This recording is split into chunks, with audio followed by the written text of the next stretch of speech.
right, and we are live. What's up, everybody? How's everybody doing tonight? Busy week. Lots to talk about tonight, that's for sure. And just making sure everybody can hear us in Twitch, in YouTube. Let's pop that up. You're making sure my streams are muted as well. There we go. Excellent. Good. I think we're ready to podcast. All right. Okay. Excellent. Here we go. 3, 2. Well, what's up, Guardian? Welcome to episode 323, Guardian Downcast. I'm your host, Todd the Gator, and I'm a Day One Guardian who loves gaming and especially the Destiny franchise. We're the podcast that's all about your stories, your community, and your destiny. For those of you who may have just discovered our podcast, we're a weekly gaming show with an emphasis on the Destiny franchise, but we like to sprinkle in some entertainment and other topics of discussion relating to our hobbies from time to time as well. We also have roundtable episodes, typically every month, for a more diverse conversation, and that is what you're going to be hearing tonight, by the way. For those of you listening right now on the podcast platforms out there and want to check out our live shows, just go to Todd the Gator, that's TODDTHEGATR on YouTube, Twitch, and of course, now you can hear us live in our Discord community. You can listen in, or you can actually touch in and actually see our faces and all that good stuff. So you can hit the RSVP event tab in our Discord if you ever want to get alerted to when we do go live. And it's typically Thursday nights at 9 p.m. Eastern time. We also have a replay of tonight's show on my YouTube and Twitch channels. And of course, the audio versions are always available for all the podcast apps out there. Or you can go to our website, guardiandowncast.com, to listen to any individual episodes whenever you like. I have my co-host from the great state of Utah, Mr. Kingsley Mack, back with us tonight. How you doing, Mike? Doing good. I'm touching in, like you mentioned earlier. I'm glad to be here. Touching in. Sometimes I amaze myself with my phrasing. Thanks, man. Appreciate you being on tonight. Awesome. Also, tonight we have 2 community members on the show. First, she has actually been on 2 of our past episodes. One as a guest, episode 207, and another on a past Roundtable episode, episode 266. I think that was the Women in Gaming one, if I remember correctly. Yes, She's been a part of our Patreon community for a while now and a member of our community for over 2 years. It's our baking aficionado. So please welcome back, Miss Mohawk Angel. How you doing? Hello. I'm doing well. Still baking. Excellent. Just like I have been for the past 3 years. Yep. I love it. Well, thanks for coming on tonight. When I threw it out there in the Patreon chat, you were right there to answer, and I'm glad you snagged answered it so fast. I was so excited. Well, you guys have a new podcast tonight too. We're gonna hear about that in just a bit here. But I also have a newer member of our community. I'm really curious to know more about him tonight as well, as this is his first appearance on our show. So please welcome, I hope I say this right, Arulin Ranger 01. How you doing? I'm good. You got it close enough. All right. Good enough for government work. I like it. All right. I'm just going to call you Ranger probably so I don't tongue tied over the rest of the show. And you already approved that. So we're good. Yeah, perfectly fine. Excellent. I did want to mention also that both of them have a new podcast now called Beyond the Level Up. And I will post the links to their new show in our show notes of our podcast when it does come out in audio form. So again, welcome guys. We really are looking forward to talking with you tonight. Well, this week we have our monthly roundtable episode for September. Today we're going to talk about our past week briefly. I have not 1, but 2 movie reviews this week. I'll also mention any highlights from the Sony PlayStation State of Play event that went live yesterday. Then we're going to jump to our first topic of the night with Mohawk Angel. Kingsley Mack will be next in line with his chosen topic. Then we're going to break off for a brief update of any important information from this week in Destiny. I'm really curious what Bungie has to say this week after promising to elaborate on leveling up in the game after mentioning it in last week's TWAB. So I'm curious to see what they have to say this week. Then we're going to our next topic, and Arulin Ranger will be next in the lineup. Finally, I'm going to close out the night with an article that was brought to my attention from a actual fellow community member, Mr. Bleehee. This article had me a bit concerned about the future of podcasting, actually, and I'm curious what everyone else here thinks about this. As you can see, we have a lot to cover tonight, so if everyone's ready, Let's roll.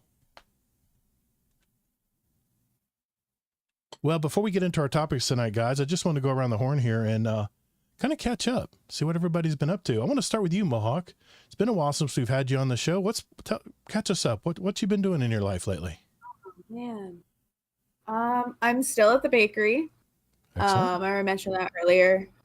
Doing very well. I've become our head cake decorator, our kitchen manager, our head baker.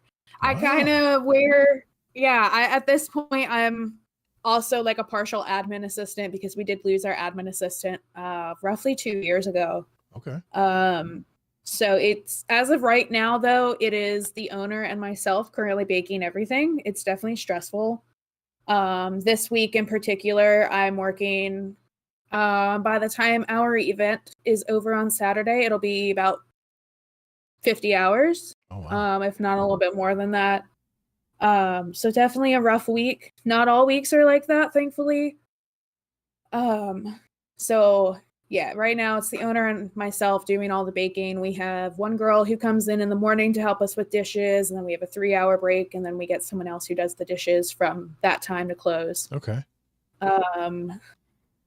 Other than that, I started a small business about a year ago making bookmarks because I'm a really big book nerd, girly, whatever you want to call it. I like it.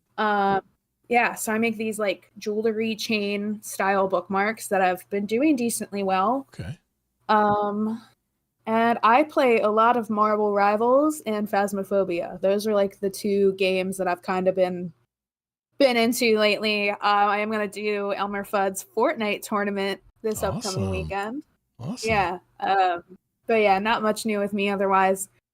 Still hanging out with my 4 cats. Yeah, you beat me to it. I was going to ask you what you were gaming, but you just answered my question for me. So thank you. Yep. Well, it's good to have you on tonight. Thanks for coming back on tonight. And I'm sure we'll have a lot to talk about here very soon. Kingsley, let me go to you, man. What's going on in your life this week, man? What have you been doing? I know I see you've been playing some more Tom Clancy, right? I think that's what I've been seeing you playing this week. Yeah, except no one calls it that. It's called Division 2. Okay. It's funny when you look on the Discord, it says Tom Clancy's Division 2. I know, it puts the full name together. Yeah. I think when you even boot up the game, it's like small print Tom Clancy, and the big print. He's got to get his money, man. That's his commish. He's got get his commish every time someone lights it up. Yeah. Yeah. No, I of course having fun playing lots of games, but actually I already kind of got through most of the DLC for Assassin's Creed Shadows, because that also came out this last week. Okay. And it is a great story. I won't spoil anything, but if anyone's played that game, it does bring in another character that we were hoping would come into the game. And some really fun mechanics where, most Assassin's Creed games, well, all of them kind of have that normal 3D exploration stuff. But at the very beginning of this DLC, they do a 2D platforming thing that's just beautiful, better than any other game I've seen done. And then, of course, it goes into the normal game. It's not like it's all 2D platforming, but they do that for a little bit, telling the story. And I'm like, wow, that's brilliant. They put a lot of time and effort into that, and I really enjoyed it. Okay. So, still playing Borderlands, playing Assassin's Creed Shadows, playing a lot in Division 2. They had a cool thing. Imagine if Bungie did this, where they picked 3 content creators, and one of them is the main one that I follow, his YouTube channel, and in the Discord it's called Rogue Gold. And they got to put in the game for these 3 content creators custom skins for a backpack, a gloves, knee pads. So those are like the armor pieces, you know. Mm-hmm. And then they got to also pick challenges, like kind of what you would, it's not a bounty because it's like a weekly challenge, like what you would have something done in Destiny. Right. And if you do that for a few days in a row, you get the backpack. And then the other pieces like the hat and knee pads and stuff come from random chests. And so I've been having a lot of fun with that. Just kind of, it'd be so cool if Guardian Down and a couple other communities got to have but it would probably be much bigger. Yeah. Even if it was someone like Fallout or something, wouldn't that be cool if Destiny had like a Fallout version of something, in the game that we could help support and go for. That'd be awesome. Little things like that could bring interest in the game for sure. Yeah. Nice. Been doing a lot of fun with that. TV, I always forget, the shows that I mentioned in the past, but I probably mentioned it at some point, but I still like reality TV from time to time. I used to be a big fan when shows were coming out in the early 2000s and watching everything, but I still watch Big Brother a bit, and that season is about done. We have about a week left. It ends on Sunday. So if anyone's a Big Brother fan, hit me up, but it's been a pretty crazy season on that. My wife and I watch Amazing Race, and they have a Big Brother edition coming up soon. You might want to catch it. Yeah, amazing. So of the trio of the big three, and they're all CBS shows on Paramount. I love Survivor a lot, although I used to be huge on that. Big Brother was always my least favorite, but I enjoy. Amazing Race, but I enjoy Amazing Race still, and then Big Brother is fun too. And so there's a lot of stuff to watch out there. So that's basically it. And very cool. Yeah. Gotta love the social experience, the social experiments they're always running on these reality shows. That's what I get out of them. So how people react to each other. Are they going to be reactive? Are they going to be more proactive? Or, how are they going to scheme? It's always, you got to guess, you got to be good at reading people, because most of these shows, it's like a jury of your peers that decides the ultimate winner when it's down to the final two.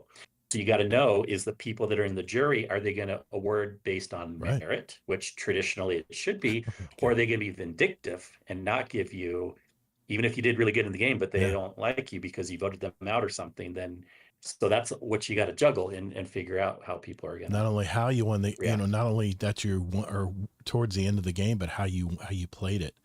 I mean, everything is judged. It's great. That's great. Well, thanks, man. Can't wait to hear your topic tonight. I got opinions for sure. That is for certain.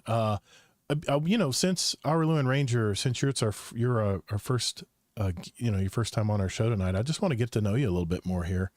Where does this podcast find you, first of all? How do you mean? I mean, where are you from? Where are you hailing from? Oh, Texas. Okay, Texas, nice. And I got to ask, man, where did you get that gamer tag? What's up with that gamer tag, man?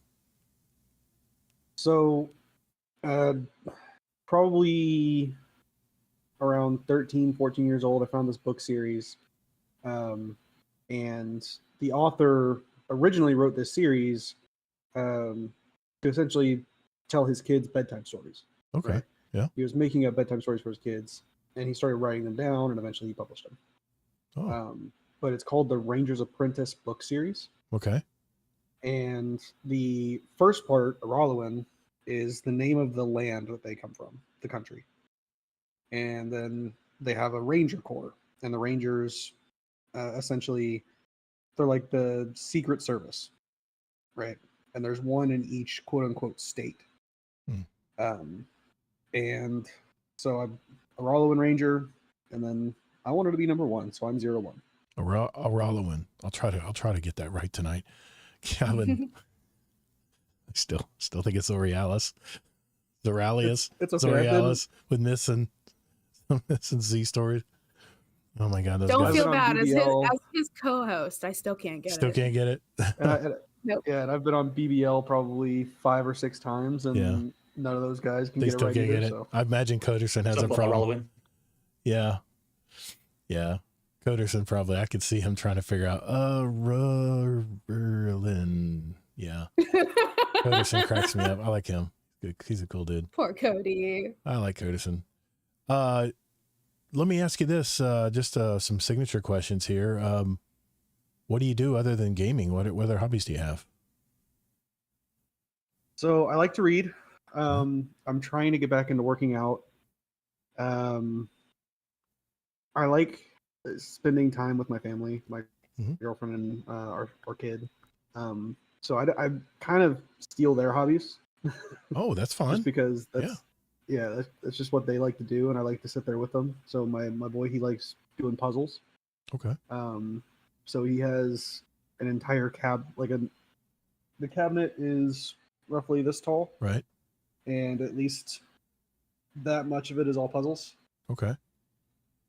So I do puzzles with him. My girlfriend likes to draw and paint, so I'll sit down and do that with her. And then I like to do Legos. So Okay, nice. like Pokemon Legos, like really, really fine, tiny ones. Mm-hmm. So yeah, you love Legoland down here. Oh my gosh. Even just at Disney Springs, which me and my wife will be going there tomorrow night to see another movie. Man, their Lego store is enormous, man. And it is always busy. It's never, I mean, it's like a circle. The store is like a big circle. So they rotate you in and they keep pushing you out. It's like a Play-Doh extruder. They just kind of, yeah, you got your stuff, you paid for it, now get the hell out of the store. Yeah, it's funny how that works. Since we don't have a whole lot of time to do a full interview tonight, what's one thing that our community may not know about you? Just a fun fact. Sorry, I know I sprung this on you. This wasn't in the show notes. I enjoy teen drama TV shows that are meant for women. Okay. Like Vampire Diaries. Okay. Vampire Diaries. All right. I enjoy that. Interesting. Okay. All right. I can don't know why. appreciate that. I just like it. Hey man, I have no idea why. Everybody has their shows they like to watch. I don't judge it all, man. I don't. Some of the stuff I watch, you'd be amazed. Well, thanks. Well, welcome tonight. And, like I said, we'll get into your topic a little later in the show. Looking forward to hearing about it. For me, last week, it was Iron Banner, man. It was all about Iron Banner. I actually have 3 accounts in Destiny. Nothing's changed, right? And I of course worked on my main account, which is my GDC1, clan account. And, man, I got to tell you that the armor was fantastic. Weapons, hate the weapons. I hate the weapons in Iron Banner right now. They suck. I hate hand cannons. I hate all the weapons they have out right now. That has the new tier system. But I loved that the Iron Banner had its own little dock, its own little house, and I love the way they, I did guild my Iron Lord title. Pretty easy to do, I got to admit. I just started playing and I didn't have to do a whole lot. And 15 levels on a track wasn't too bad, I didn't think. And the rewards were decent, but I could really care less about the ribbon tail trace rifle or hand cannons at all. But I know that's sacrilege to some people out there listening right now. But we did it mostly on PC because I actually did stream a little bit of it this last week. And man almighty, the amount of cheaters we ran across on the PC lobbies. I finished up the second to last game we played on a big map. And there's this one, I don't know if it was a lady or not, but her name was her gamer tag was feminine, and she would slide and shoot me in the head with a sniper rifle. I was like, okay, that's not real. So then we looked at their clan, and their whole clan brazenly said, "We are a cheating clan. We all cheat. We all cheat. Have fun, do what you need to do." And I'm like, this is on the Bungie website, man. We are a cheating clan. They're sitting there talking about how great their clan is and that they cheat in Destiny. I'm like, wow, this is just surreal. Really is surreal. So yeah, that's what I did all week. I'm hoping that Iron Banner does come back and they have another weapon, but we'll have to see what they have planned. I won't get into Destiny too much, but I really hope that Destiny keeps bringing these events about at least every couple of weeks, because that'll keep us busy until we can get to Renegades, which is what I think everybody's thinking about right now. But I did play a little bit of Borderlands 4 with Kingsley. He introduced me to it last week or the week before, and they have had so much backlash with all the performance issues and they've been throwing patches out there. And even the CEO, Randy Pitchford, blew up at everybody saying, what's up with this game? It's not well optimized. And I guess he took offense to that. But I said, you know what? I think I'm going to push Borderlands aside, just like I did Cyberpunk. Wait for them to get their shit together, get all the patches out where my computer isn't singing like a canary when I turn it on. And I'm going to come back to it. But the little bit I did play with Kingsley, I had a great time. I'm definitely going to play some Borderlands more. Kingsley's laughing. Go ahead, Kingsley. That's just an excuse to not play it. There's really not performance issues. People are making a big deal of it. It's all right. And it's only performance issue if you try to run it on 4K. I know. Only a performance issue you try to run it on 4K. I turned it to 1440 and I think 1440 60, and it definitely got quieter. So, I mean, it's not unplayable. You don't care. Okay. Also, what are you talking about fans? It's normal for fans to run I on newer games. not Just because Destiny isn't new yeah. and doesn't have good resources doesn't Yeah. mean other games Destiny's so aren't well supposed to run optimized, man. I don't, my computer fans. barely works. No. Oh, It's okay. old, so it doesn't need a Okay, higher graphics maybe. card. Okay, very true, very true. We were just Hey, talking I about tell the truth, people. we were I tell talking the about truth. Destiny Rising before the show, and they said, it's a new engine and stuff. I said, well, yeah, Destiny 2 is an 11-year-old game now, guys. Well, 7, Yeah, 8-year-old game, but you get my point. It's the same engine they've been using since 2014 when the game came out. So it doesn't hit newer video cards Of hard at course. all because it Yeah. uses 2015 graphics. I got a ton You ton of video RAM left when I play their game on max settings. It's amazing. But anyway, I won't go down the rabbit hole because we got a lot to talk about tonight. You did. I did anyway. I'm looking forward to October 10th. Battlefield 6 will be coming out soon. And like I said, it's just been Iron Banner this whole week. Now, I did see 2 movies at the theater, and we did see the new movie starring Margot Robbie and Colin Farrell called A Big, Bold, Beautiful Journey, which kind of was a love story with some weird magical twists and stuff in it. It's a little out there. Throughout the movie, though, it kind of held my attention. The actors were certainly very charming, and the writing wasn't too bad.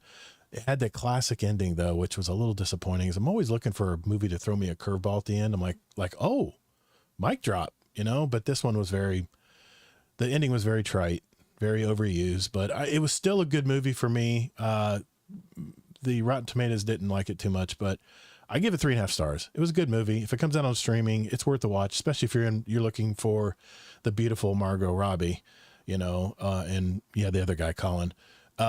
If you're looking for a pretty movie and has a little bit of a love story to it, and it's a weird love story too, but I won't spoil anything.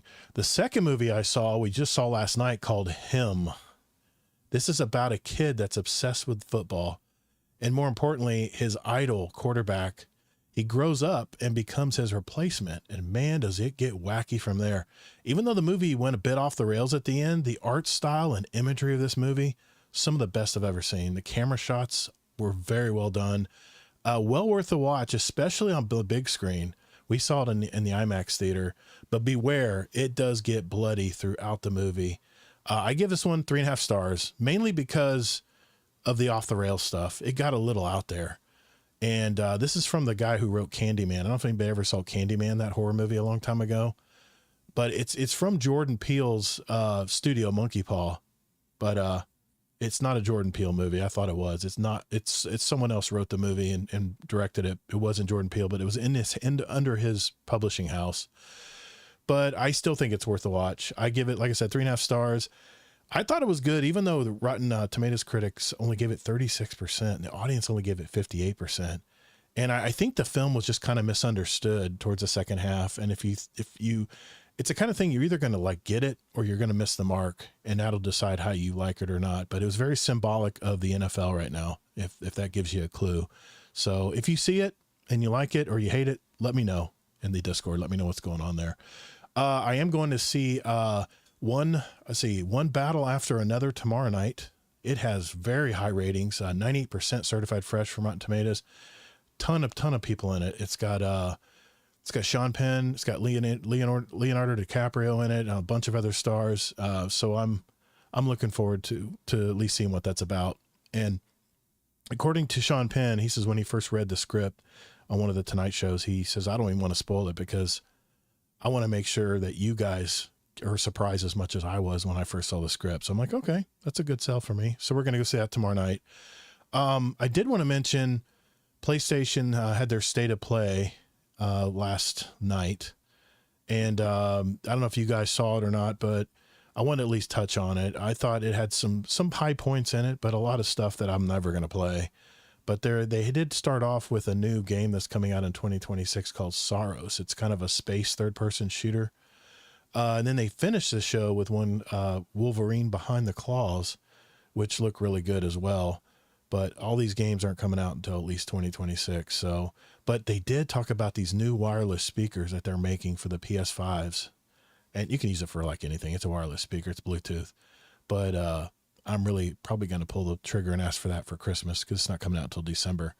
But that was kind of the highlights for me for the PlayStation State of Play.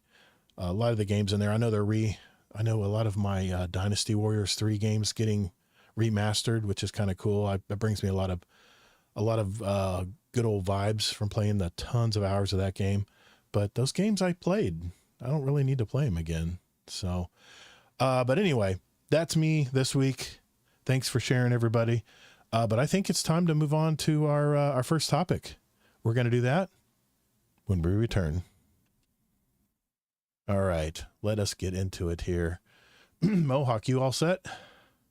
Yes, I am. Okay, here we go. 3, 2. All right, for our first topic of the week is going to be from Mohawk Angel. So Mohawk, I'll turn over the talking stick to you. What do you want to talk about tonight? So my topic of choice was the black hole of long-running game franchises, and whether they are a cash grab or like a meaningful continuation of storylines, specifically the games that are storyline based, rather than, you know, your battle royale and things like that. In 2025, we've seen the release of the continuation of game franchises like another Destiny 2 DLC, Final Fantasy, and Borderlands, and anticipate the projected releases for 2026 for Assassin's Creed, Monster Hunter, GTA, hopefully, and Resident Evil. And while the fandoms each grow increasingly excited for each release, I also wonder, how long do these franchises need to continue? Do the devs only want my money? And wait, I thought this story was over. I myself have been excited for some of the aforementioned franchises and games, but when do the stories finalize so we can move on to another? It's a good question. How long? Yeah, how long do we let these stories continue until we're like, okay, we're done now. Let's find something else. Well, I know Kingsley will fight you on Assassin's Creed because that's his game. I'm sorry. I mean, even if you think about it, Destiny 2's been around for 11 years now, and the story continues with it as well. Why are you trying to answer for me? I'm not answering for you. I just said when she mentioned Assassin's Creed, I said those are fighting words for Kingsley. He's gonna have something to say. My argument will be way more nuanced than that. Okay, don't you worry. Well, I'll start off. I'll get the ball rolling here. I came from Call of Duty, and talk about something that never wants to die. No one can kill Call of Duty. You know why? Because people they still buy the games. They still buy the games. They still make hundreds of millions of dollars every time they release a game. There are 23 Call of Duty games. Oh, I know. I played probably 20 more, of them. Technically. Yeah. Well, I mean, the zombies is what kept me playing Call of Duty, because I could play by myself and see how good I can get through, how many levels I could get through zombies. That's what kept me playing it for a while. But the story was kind of thin. I mean, they had characters, they had a storyline and had characters and stuff, but after a while, it's just the same thing, you know? And as far as, you know, Borderlands and what was the other ones you mentioned? I think Borderlands was one. I won't speak for Kingsley on Assassin's Creed, but I mean, I think nostalgia in gaming, it's the same thing that's happening in movies right now. Everybody wants that nostalgia. They want those member berries, right? They want to remember when they played Dynasty Warriors 3. That's why they keep remastering these games and regurgitating and throwing back out. And Dynasty Warriors has a brand new game they just came out with last fall. So I think a lot of people, I think what's happening in the gaming industry is I think the gaming industry is maturing. I think your players are getting older. If you look at today, what's taking people's attention, video games, there are a lot of younger players who play video games, but there's a lot more younger people that are watching TikTok and short form videos and are not playing video games. And I think the gaming industry as a whole is trying to bring in new members, new people into the gaming industry, but a lot of them aren't biting. It's a tensioned economy now, you know?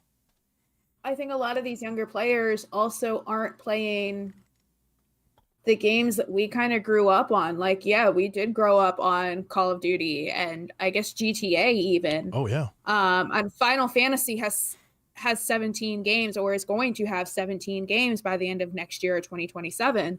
But like, I know a lot of the younger generation now, they're playing Marvel Rivals, they're playing Overwatch, Fortnite, like all of those games where like they can go and kill their friends because they think it's funny.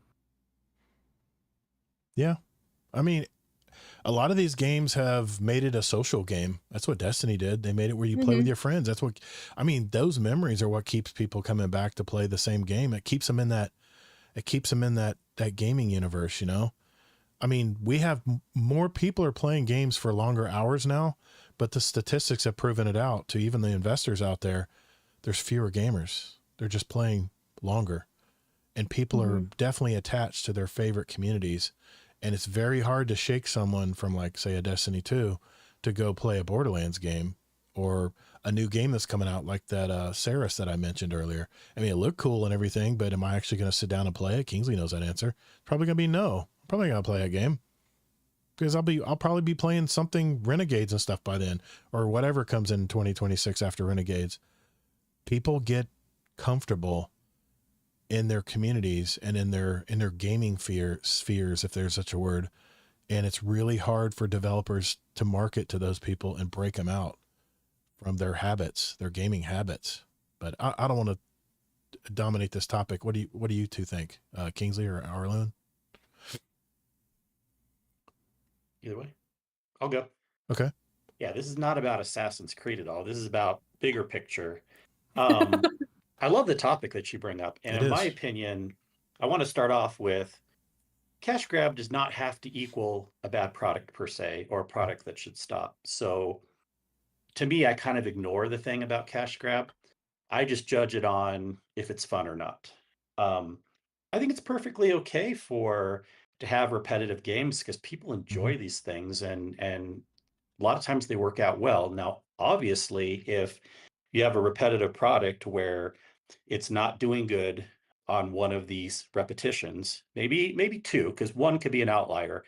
But if like you have like two new versions of the same franchise that comes out again and it's not doing well, then obviously the developer should stop doing that franchise because it's just absurd then. I mean, some people do, there's opportunity cost, loss where people just keep doing the same thing over and over again when they should change. But I think it's okay for us, like a book series we really like, music from our favorite artists, and often when they come out now, maybe like the Battlefields are a little bit different, but often these games, when they come out, there's enough new lore, new PvE worlds and elements that make it interesting, that who cares if it's the overall same main character or even not main characters, as long as there's new stuff to explore. That's why I would love a Destiny 3 versus just keeping it how it is. I think it would do much better that way. So just my nuanced answer. I don't think we have too many of the repetitive games. As long as we don't see developers making 3 in a row that are really bad, and or we never have indie games either. And we know we still do. We have amazing games like Expedition 33 and stuff. But if those totally dry up, then my answer would be different. Yeah, okay. Good point. Good point. Ranger, what do you think of all this, man? That's my nuanced answer. That was a nuanced answer. I like it. I personally think there's something to be said about multiple different facets of this argument, right? Like, there's the repetitive nature, and Todd, you were right with the whole people get comfortable in their communities, they get comfortable with their systems, they get, like, if you say were to have only played Call of Duty for the time you started gaming till now, and then somebody handed you Destiny 2 with the current way the system works, there's probably not a chance you'd come back to it unless your entire crew of people was moving over to Destiny 2, because the controls, while similar, the interfaces are all completely different, right? And that can come from younger generations not wanting to put in the effort to learn, and then older generations, because I've seen did you guys ever see Sniper Grandma or whatever online? I've seen I know who you're talking about. I've seen Grandpa Gaming I'll that look that up now. snipes. Used to be a Navy sniper. Okay. Yeah. Okay. I haven't seen the like, grandma. I didn't know we had a grandma that did that. Yeah, it's actually really cool. Very cool.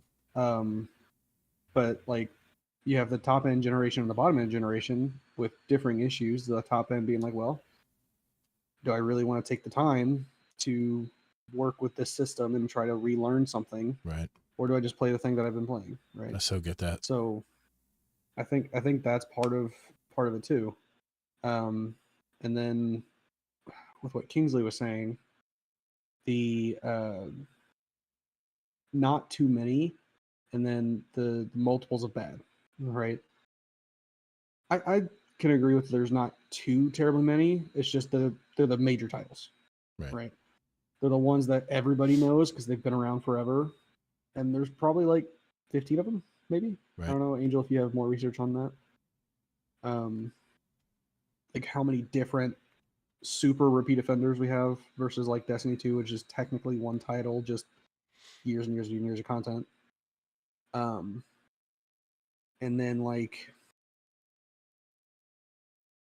trying to figure out how I want to phrase my words. Sorry. With the multiples, there's a handful of topics, like one of which in my mind is Pokemon, where the last handful of games have been essentially a repeat. They haven't really gotten any better. They just moved to a different console. Right. And with Nintendo being the only people that have rights to that, if you want to play this one game, you have to spend $600 next year because that's what the new console costs. Yeah. How does Pokemon add new content? Do they make new characters, or what do they do? Because like in Mario, when they make a new game, I always love it because it's all new worlds, all new experiences. But what does Pokemon do, since I'm not into Pokemon? So they recently, the only thing they've done to really be new is they add about 100 to 150 new Pokemon, and then they change the art style. So when back in Game Boy days, it was 64-bit, right? Yeah. Then they moved on to a slightly more 3D model in the DS realm, and then now they're actually doing full-on 3D model. But other than that, the game is very linear. With advancing technology, they've done this more 3D and open world style modeling and things like that. But the last three games, Legends ZA, Legends Arceus, and Scarlet and Violet, they all kind of look just the same to me. So It's funny you should say that about. Are they doing well? Do you happen to know? I have no idea myself. Like, are they selling well? Yeah, but it's because it's Pokemon. It's because it's Pokemon and Nintendo. Low followers. Yeah. Yeah. It's funny you should bring up the top end of the spectrum. The you could just say older gamers that don't want to learn something new. Man, do I fall into that. I think that's probably the main reason. That's probably the main hang up why I don't play other games a lot, because it has to feel familiar to me, and I really hate learning new controls. Hence why the reason that Destiny and a lot of games, a lot of shooter games, model their controller settings to Call of Duty's, because everybody learned on that controller setting. And in Battlefield, for instance, there's a legacy setting on where you can hit your R3 stick and you dive down instead of knifing, which I found out really quick. I had the setting wrong on that. But yeah, I mean, everybody is vying for attention these days, and the gaming industry, to be honest, is losing the battle. They're losing the battle. I think their audience is getting smaller and smaller. And if anything, getting the newer, younger gamer, I'll say it again, is getting tougher, and it's getting harder for them to bring in the younger gen, what's after Z, the zeros or whatever they call them. It's hard to bring in that crowd. Alpha? The alphas, yes, thank you. Yeah, bringing in Gen Alpha, trying to bring them and introduce them to video games. And I got to tell you, the games that start off with more of a children's level game like Pokemon or Fortnite, those games are grabbing people early and holding on to them in those environments. I mean, Pokemon, my God, how old is Pokemon? I did not get sucked into that that atmosphere because my son did. And it's the kind of thing where the Pokemon community is enormous. I think mainly because so many people got involved with it early, and that was very smart in there. And Nintendo the same way. What do you have to say? well, with how long Pokemon has been going on, it is getting passed down from generation to generation. You see these young parents who have their toddler crawling to plushies of the starters so that they pick their starters when they're a toddler. Crazy. You know, they do that with the Sorting Hat with Harry Potter too. Yeah. Because that just made me think of that. That's true. But yeah, I think that game in particular has continued for so long because we are actually passing that down through generations. Mm-hmm. I know that my husband and I have already talked about doing the toddler thing with the starters because we have those already. Mm-hmm. And he and I each also have our own plushies of our favorite starters. Because he got me into it when we started dating. He was like, so here's my obsession. I need to share this with you. I like it. So I feel like Pokemon, is one of those things that's not going to die. I think we're just going to continue to pass it along. Yeah. You know what's funny about, and I was looking up, I thought it was even older, but Pokemon, I guess, started in 96. But another way to put this, Todd, it's been out for 30 years. That's when I started my business, 95. That's crazy. Yeah, that's nuts. Yeah, I mean, in Call of Duty, I think is the same. Think of how many young kids play Call of Duty. And I mean, you see all these wacky characters and cartoon characters they're putting in their games. It's really putting off all the old timers that love to play that game. And like, what are we doing here, man? We got all these wacky skins on our army men that don't even look like army men anymore, you know? And that's because they want those Fortnite kids, man. They want those Fortnite kids in there grinding Call of Duty. They want to get them that fix, you know? It's smart marketing. It really is. But this is Destiny's problem right now. This is Bungie's problem right now. Is their audience is so diverse, and everybody wants to play this game differently. They have their own way. They have their own routine when they log in every day of what they want to do. For me, it's totally different than what Kingsley does. Kingsley, if there's no new content, Kingsley probably isn't going to even log in. I log in every day because I want to get those seasonal bounties done. Those seasonal, the ones that give you bright dust and stuff. And I'm just slowly building up my bright bounties. Dust. Just gonna slowly build my bright dust up, you know. They don't have repeatables in there yet. They said they're going to put repeatables in there, but I'm waiting to see what they do there. But that's the thing, is these gaming studios not only have smaller audiences. And so, I mean, sometimes they have to try to appease their old timers or their legacy players. And at the same time, try to figure out how to bring in new players. This has been Destiny's problem from day one. They don't know how to introduce the new player to this game, where a lot of us have been playing Destiny for 5 years plus. We know everything about the game. We don't need an introduction. So anyway, it's a great question. It's a very deep question because I'm really curious how I got to thinking about this the other day. I think the gaming industry's in for a huge change. I think once AI becomes very, very established and it starts coding a lot of these video games, one, you're going to have less bugs because you're going to have basically, you're going to have AI, which has learned and gotten so good at what it does, is going to perfectly code these games where humans make mistakes, or humans may not be able to grasp how this. We got emblems that are crashing Xboxes in Destiny right now. Well, what's the correlation between that? If you could just plug it into an AI unit and it immediately can run simulations and figure out why it's doing it, think of what a human has to do to correct that. I think video gaming is going to get a lot more leaner. I think the studios are going to get leaner and meaner with the adoption of AI. And if that happens, then video games are not going to be like movies. They're not going to take 2 and 3 years or 5 and 6 years or even 10 years to make. They're going to make these games in half the time because they can immediately plug in the programming and get it done. I feel really bad for programmers right now. My son is one of those, and I'm really worried about some of these guys' jobs. So that's the way I see gaming. Fine. You just gotta move to a higher level thing where you orchestrate it versus doing the actual coding. Yep. The actual coding's boring anyways. Like, let AI do that and then move to being an integrator where you're putting together, like making sure it works and stuff. Yeah. But to answer your original question, Mohawk, the reason these stories won't die is because these communities have to keep going to keep feeding these studios. And a lot of people are raised up around these games, and there's so much nostalgia in gaming right now. You see it in the movies too. no one wants to make a new movie anymore. They want to make a Superman 9, you know?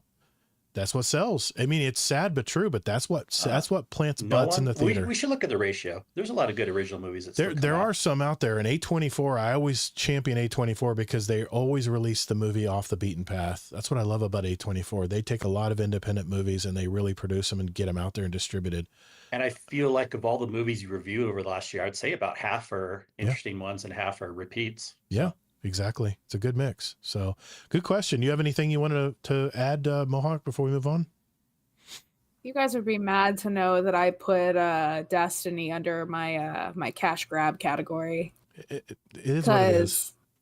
So yeah, I'm curious, why do you think cash grab is like a bad term? Because, you know, businesses want to make money. There's nothing wrong with that. Well, yeah, but like, why are we continuing to get content in Destiny when we thought that Final Shape was going to be the end?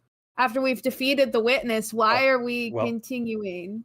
Anyone was following along, we knew that wasn't the end. It was just the end of one story. We knew even before they announced that it was going to continue. So, yeah. So then make a different game instead of continuing to have us buy DLCs. How much money have we forked over in the past 11 years on DLCs? Mm-hmm.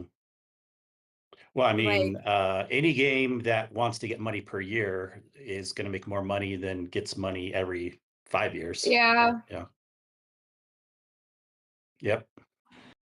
I get it. So I don't think it's so much how much money they want as if what we're getting is worth the money. And that's kind of the conversations we're even having in the Destiny community right now. It's like, oof, it's not looking so great right now. Like, I still think the DLC was worth the money. But I look at it a different picture. Like even when content is gone, I'm like, oh, that was still worth my $40. How much I played, like how many hours I put into it.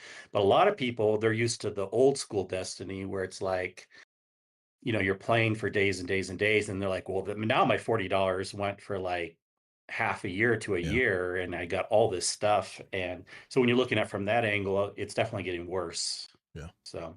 Yeah, I can see both sides of that. Like, yeah, you know, I got my money's worth at the time, you know, it is what it is. But then, you know, you figure out that like, oh, this is my favorite raid, and, you know, it gets taken from you because it's, you know, however many years old, we got to make room for another one. Like, yeah, you know, that's the biggest reason why you should just make another game is like, just exactly make a new engine, keep all the old stuff. Like Destiny 1 didn't go away. You can still play it. Yeah. And imagine if Destiny 2 just stayed how it was with nothing taken away, and then they started making a Destiny 3. Yeah. Mm-hmm. I agree with Kingsley. I didn't agree with him. I didn't agree with him 3 months ago, but now I'm starting to see the light that they really need to turn a page with Destiny. I think they need to start working on it. At least start heading down that path, and because people want to play Destiny. They want to play this game. But, and I feel like the way they've switched things, I know you guys haven't been playing Destiny lately. It's totally different now. It's a whole new, the portal system is it. I mean, that's the interface to get into this game now. It's a number simulator game.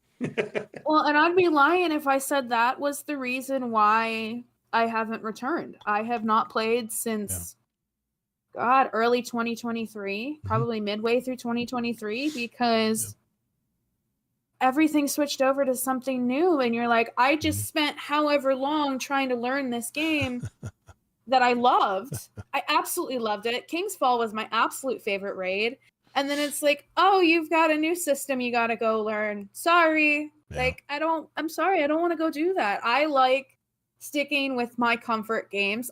Fortnite is cool. I've picked up Marvel Rivals very well. Phasmophobia is my current obsession right now. Okay. But that's the same shit, different font, like every single game. But it was really hard to see what things were being changed in Destiny, and it's like, I don't really want to relearn everything, especially because in 2023 I would still consider myself a new player, because I think I started playing Destiny in late 2021, maybe early 2022. I joined GDC in 2022 towards the end, and I was starting to have a whole lot of fun, and then it's, you know, everything changed. And it was just a lot to try to adjust to, that it just wasn't worth it. Well, that's the problem Bungie has been trying to figure out, is how do we get integrate new players. And I think this was their attempt at it, is resetting everybody to 10 power and everybody basically starting from the beginning. And they have something in the TWAB tonight I'll mention that might help people who have been just sitting back and not enjoying Destiny. Well, yeah, so that was now, but you're mentioning 2023. So even several years ago, they were losing people by making changes. Like, how many times are they going to try this before we realize the changes they're making aren't working? Lightfall, that when you quit? It was like right after Lightfall. Yep. Yeah, Lightfall was a big disappointment. They lost a lot of players after Lightfall. And that was just a filler. That was just a filler DLC because they didn't have Final Shape ready. I don't know. Opinions vary. Don't hold me to that, I guess. But I love you, Miklo. Miklo 1503. Oh, I'll be playing till the servers burn. I'll probably be there with you, man. And Dude Bro 714 says, I got Borderlands 4 lined up with Destiny grinding after. I know, man. I know. See, this proves my point. It proves my point. We'd still want to get our grinding in. Anyway, we got to keep moving. We got to keep moving. Thank you, Mohawk, for bringing that topic tonight. That was a good topic. That was a good question to ask everybody. All right, Kingsley, you're going to be up next right after this. All right. I need to take... So this is... Yeah, if you need a little break, this is the first... I still think it'll go quick, but you'll be surprised, Gator. This is the longest amount of reading I'll probably have ever done, but still only probably... I read that story. That story was on my list. So when you picked it, I was like, great. But usually I paraphrase way more, but I'm going to be probably reading 75% of it. But it's important because the information's important. I'm going to read some of my article tonight too, because it's just important, man. I just think it's, I think it's interesting versus important, but yeah. It's very interesting, but there's specifics in it that I want to make sure that I read and I don't paraphrase incorrectly. So, anyway, I need to take just a quick bathroom break. Man, the coffee, the tea is flowing right now. So, be right I'm back. drinking lots sometime. Me like 1 minute. I'll be right back. What games? I know you kind of mentioned Mohawk, but like, what are some fun? If you had said like, it doesn't have to be like indie per se, but fun, unique games you've played recently that maybe are the normal ones that we've been talking about. Phasmophobia, I think, is a very underrated game. They just celebrated 5 years. Yeah, it's. I mean, if you're not into horror, then it's not a game for you. Yeah. I could take it or leave it. Yeah, just in general, if people aren't into horror. I'll I put it on my definitely list prefer to because play I've heard with of it friends. before. Sorry, go. If And you then ever what else? if you ever want someone to play with, please let me know. I it's literally like you can't can get team up? anyone to play it with. Yeah. So you can have Okay. up to 4 people in a party at a time. It's so much fun. It's especially fun once you start getting into like the higher difficulties. But you're ghost hunting. That's it. You get like a set amount or set equipment that like you can buy and upgrade and whatnot. And depending on what difficulty you're at, you either get 3 types of evidence, which tells you exactly what it is. You get 2 evidence or you get 1 evidence. And then you can also get 0 evidence. And you have to do like different tests. And basically, there's a lot of like background knowledge that you have to know about the game that's not like listed in there, essentially. There's not really a how-to guide of this ghost walks at a 1.7 meters per second, or this one walks at a 3.0 meters per second. Like, you have to go and either figure that out on your own or go and find it elsewhere through Google or even with your friends. Like, I've learned so much hanging out with some friends and playing it with them. But yeah, is it? I see it's on multiple systems. Is it cross-play at all, or do you need to be on the same system to play with people? It's cross-play. I don't think it's cross-progression. I mean, yeah, I would just buy it on PC then if it's cross-play. But I ask in case because if friends are on certain platform. I also have a PlayStation, but yeah. Well, I play on Xbox, and most of my friends are PC. So so it works great that way. Yeah. Yeah. Yeah, because generally Xbox and PC stuff works together. Yeah. Yeah. Dead by Daylight, I don't play as much as I used to with some of the newer stuff. It's not exactly my favorite. I like a creepy game here and there. I might get into some of the ones coming up, but I do really All right. enjoy Marvel Rivals, though. That is like my all-time favorite game right now. There's so much to do. It's the same game over and I've over heard so again, many but good things about it, though. well, there's 30, if not 40 plus different characters. There's like you've got to vibe with at least one character. I play a lot of healer, which is funny because I used to play paladins and was not a big like healer main at all. But that's the role that I have found that I love, and I roll with it because most of my friends are tanks or damage players. So I mean, Ranger's a tank main. Like tanks. I have Yeah. some friends that are in that all the time, and the only reason why I was kind of bringing up Destiny Rising now too is because made by NetEase also, and right, they're made by NetEase, Yeah. Marvel, and Yeah. and also Destiny Rising is doing pretty good so far. It's getting great reception, so I think it has potential like Marvel Rivals. So I got a mixture of lemon echinacea tea and hibiscus tea. It's actually not a bad blend. Yum. But yeah, it just had to go to the little boys' room there. Sorry, guys. What's up, Vanilla Gorilla? Got a real face melting question for y'all tonight. Okay, we'll try to get to that at the very end. It's a roundtable episode tonight, so we don't take questions normally. But if you got one toward the end of the show, we'll answer it, dude. No doubt. Okay, Kingsley, you ready, man? Yeah, I'm ready. Here we go. 3, 2. All right, Mr. Kingsley Mack, you're up next. What do you want to talk about tonight, man? Yeah, this article is talking about, well, it's titled Why PlayStation and Xbox Are No Longer About the Station or the Box. Get what they did there? Yeah. But a lot of what I'm going to read in here, probably a lot of people know, but I think they did a really good job of consolidating all this information. There's probably at least 1 or 2 points that maybe some people don't know about. And I have some interesting commentary also. And then I'm curious, of course, what you all think. Okay. But first, a little history. Consoles, as we all know, used to be a lot more much of us versus them, PlayStation versus Xbox. When PlayStation and PlayStation 2 first came out, they definitely dominated Sega, Nintendo, Microsoft, selling over 100 million boxes, and they created a very profitable, virtuous cycle where more consoles meant selling more of the games, and which meant attracting more developers to make even more games. And that made a lot of money for Sony. Mm-hmm. Then a little bit later, the wars started, which kind of enlisted your friends too. Microsoft really turned the table on that first. They did way better than Sony with in 2005 with the Xbox 360, which made local and online multiplayer the standard, way easier than what PlayStation was trying to do at the time, just in time for this expansion of online gaming. 4-player couch titles, that what we kind of had before, but just true online gaming. A lot of people, I remember it's like, well, my friends are all playing this game and they can play online with friends, so of course we're going to buy an Xbox because we want to play with our friends. So that's kind of how the wars were going back and forth for a while. Yep. Remember. And then a funny thing happened after Sony introduced the PlayStation 3, which at the time was the most powerful hardware yet.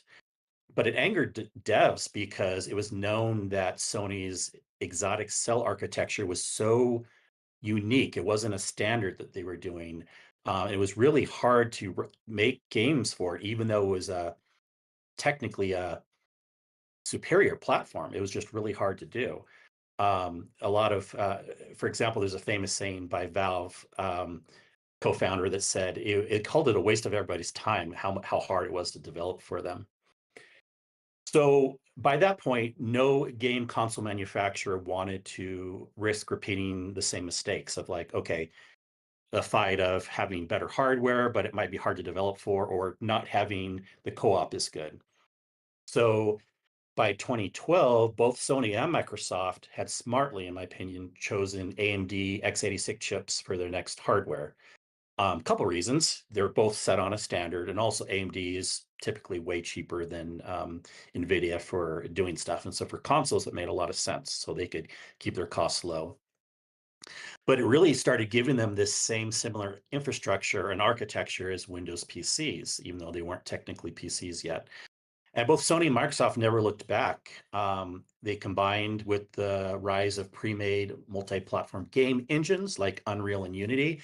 Then it became a lot easier for developers to bring their games to more platforms simultaneously. But really today, the wars are over. You don't really hear that as much. I mean, we have a history, like people that have had Xbox for a while are maybe staying with that and then PlayStation. But if anything, it's like slowly over time, more and more people are moving to PC, or they're just sometimes still having a console just because they're used to it or whatever. Or if you're younger or don't have the money, you get a console. And because of this is actually another reason, and I'm sure we're going to talk about other reasons tonight, maybe even other topics, but this, because the wars are over, is another reason why console prices are starting to rise, not just because of the economy and tariffs and everything, but because the console wars are over.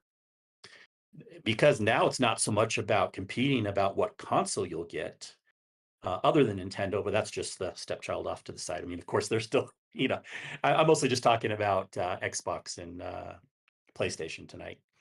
But because every game is playable everywhere, I mean, sure, we still have some stragglers of like exclusives that will come out on one system and maybe not till like 4 months later another system. But like really every game is becoming playable everywhere these days. Even Sony has their first Xbox release with Helldivers 2 on Xbox. And to me, this is so obvious. I've been saying this for years. It's like they got to have all the games everywhere. But finally, Sony and Microsoft are realizing it's more lucrative to sell their games everywhere than to try to have an exclusive and hope that people will just buy there. Like, oh, you can only get our game on this system, so that's how we'll make money. No, it's better to just put your game everywhere. Duh, right? Yeah. So but boxes are not necessarily going away either. I know there was some rumors or even misinformation in our communities where we thought we heard like, oh, this Xbox that's out right now is probably the last one and they're just going to move to streaming only, or who knows what PlayStation's doing either. Well, actually, both have confirmed, and Microsoft has already confirmed it's building the next gen Xbox, Mhm. and they're saying it'll be the largest technological leap you've ever seen. And then also, rumor mill already has some supposed PS6 specifications, so we kind of know that it's not done yet. But for the last 12 years or so, most people haven't realized an Xbox and a PlayStation have fundamentally become basically the same thing. They're basically a budget AMD gaming PC that punches far above its weight and cost. And this can help reach millions of players this way. So what can we do to have games play everywhere? Well, basically, games are being developed more and more now so that they can be played on different versions of hardware. This used to be a thing. Even Xbox a little bit had this issue, but mostly Sony had this issue where certain games only run on certain systems. And yeah, when a new system comes out, they might have an updated version, but it wasn't automatic. When you have a PC and a game comes out, how it performs on an older PC, and then you put that same game on a newer PC and it runs a lot better. You don't have to get a PS5 version of the game. It's the same game and it runs better on the PC. So that's kind of what's happening now is Sony and Microsoft are making games that will work on any type of hardware, any type of older or newer system, and it'll just scale whether you're playing on a Asus handheld, Xbox, PlayStation, high-end gaming PC, middling, gaming PC. And that's also why it's looking like the rumor for the next Xbox is probably what the rumor is. They say it's going to be just kind of a series of little mini PCs in a type of thing, running Windows actually and playing Windows games, but it's going to be hardened down to an Xbox interface. Some people say, well, that was already happening, kind of. I mean, yeah, technically Microsoft had some version of Windows on it, but it's not the same where it could scale games. But the next Xbox is supposedly going to be able to scale games. So this could be a huge thing right there. And so Sony and Microsoft can focus even more on being a game publisher and an operating system vendor, cloud provider, instead of being loss leading hardware. And more on that in a second on pricing. So it's possible that I'm almost done here. Sony and Microsoft might stop short of truly becoming a little tiny console in a PC. They may not be ready to give up their crown jewels or their gaming portfolios just yet. They might just pay it lip service for one more round of consoles, but then we've been saying this year after year. but neither company necessarily sees its future in a box as their main goal, though. That's the point we're making. They see their future in games themselves, games that could sell many more places than they currently do. The box will continue to be the tip of the spear, but it's no longer the point. Yep. I was going to bring that article tonight, and you beat me to it because it is a great article. And I tell you who's making bank right now on the future of consoles is Hideo Kojima. Did you guys see the trailer for the new OD Knock game that they're making for Xbox? The new Xbox coming out? Man, I don't know. If you Google it, Google OD Knock, there's a trailer that they're making for the latest Xbox coming out. And then he's also making a Metal Gear Solid type game called Fizzent and it's just going to take 5 or 6 years to make, which we know that's going to come out on the PS6 that he's working on for Sony. This guy's got his hands everywhere. He's even got a VR game he's even making right now with developers. This guy understands it, man. I think consoles, to sell their console, I think they're still going to try to get an exclusive game, but I agree, Kingsley. I think down the road they're going to release it into the other consoles and platforms as well, because like you said with what's the one that was PlayStation exclusive that was a big hit, live service, Helldivers. I mean, they sold a ton on Xbox. Even Final Fantasy is being announced. It's going to come to all platforms too. So I really don't know if I think exclusives are going to be less and less. Yeah. If not at all. And if they do have an exclusive, it'll be mere months versus like in the past where it was a year or never. You know? And you remember PlayStation had that cell processor. All the developers hated developing for PlayStation because of that cell processor, which was totally different than any of the other processors out there. But you notice that all the new PS5s and stuff are all AMD architecture now. They're all basically all computers. They're all basically PS4s were too. Yeah. It's an AMD architecture. Yeah. So it's just a computer in a box. It really is. They're all built so well. They're all built so similarly now. And we won't even talk about Nintendo because they're off on the side on their own thing. But the technology's there for all these games. And what makes it nice is now the developers can easily port games to any of the consoles, or even Steam or Epic or whatever is out there that distributes games now. But when I read that article, I was like, man, that is so on the point now. And PlayStation was hesitant. They were hesitant to bring out and sell games to Xbox. But I think once Helldivers sold so well, I think they're sold on it now. I don't think they're going to look back. But I just noticed, I saw there's no trailer for Fizzent yet, but the OD Knock is going to be made for Xbox. I'm guessing the Xbox, whatever comes after the Xbox Series X, which thankfully I did not buy because they really don't have any exclusive games for that console. And PlayStation did, PlayStation 5. But I think that just makes sense, man. That's just the way everything's going to have to be done. And it goes back to my first point that Mohawk brought up in our first conversation is our gaming audience has gotten smaller and more mature. So we now have the bucks to pay for boxes if we want to pay for a box, or even for a high-end PC.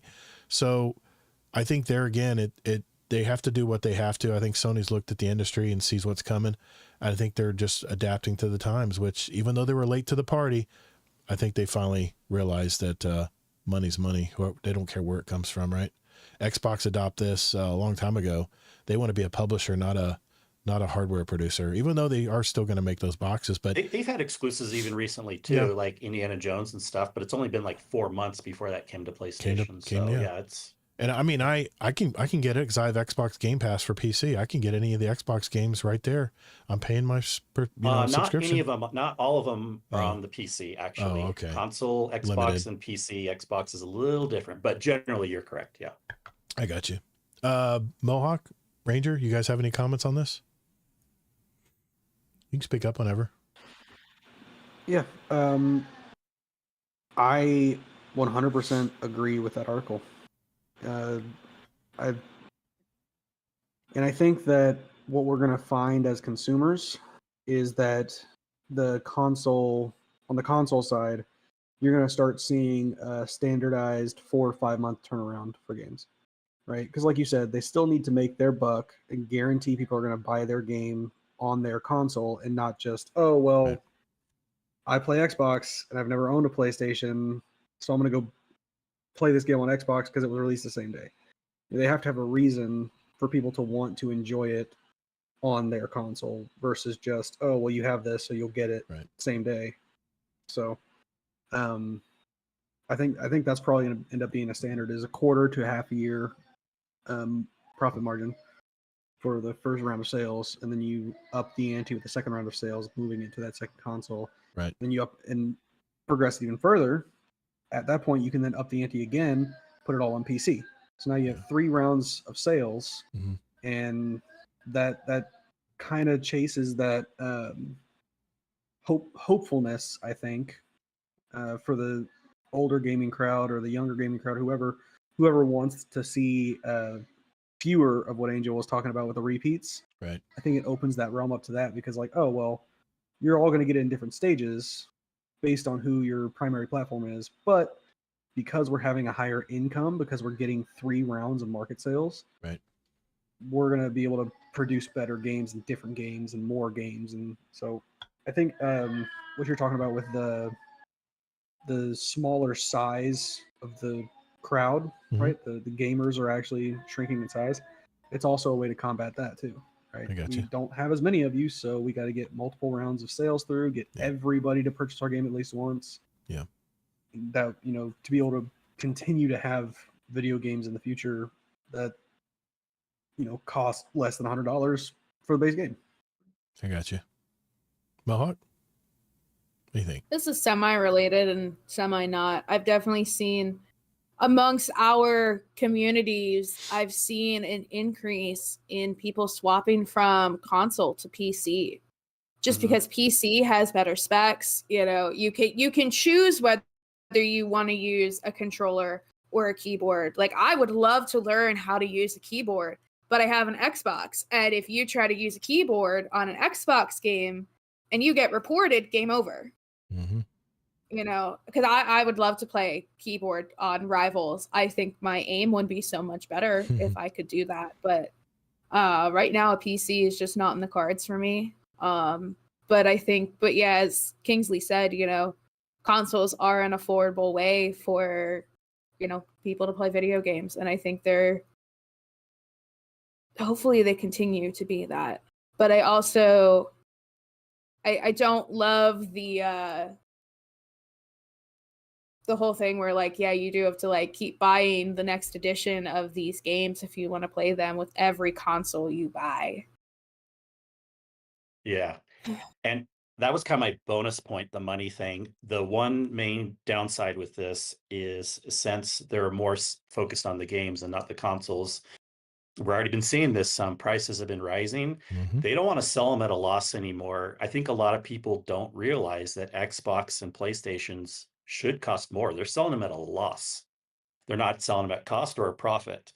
And I'm not saying I want them to do that necessarily to help all of us that want to buy it at a cheaper price, but it also unfortunately makes sense. They don't want to sell them at a loss anymore. What you get for that price is actually a pretty good mini PC.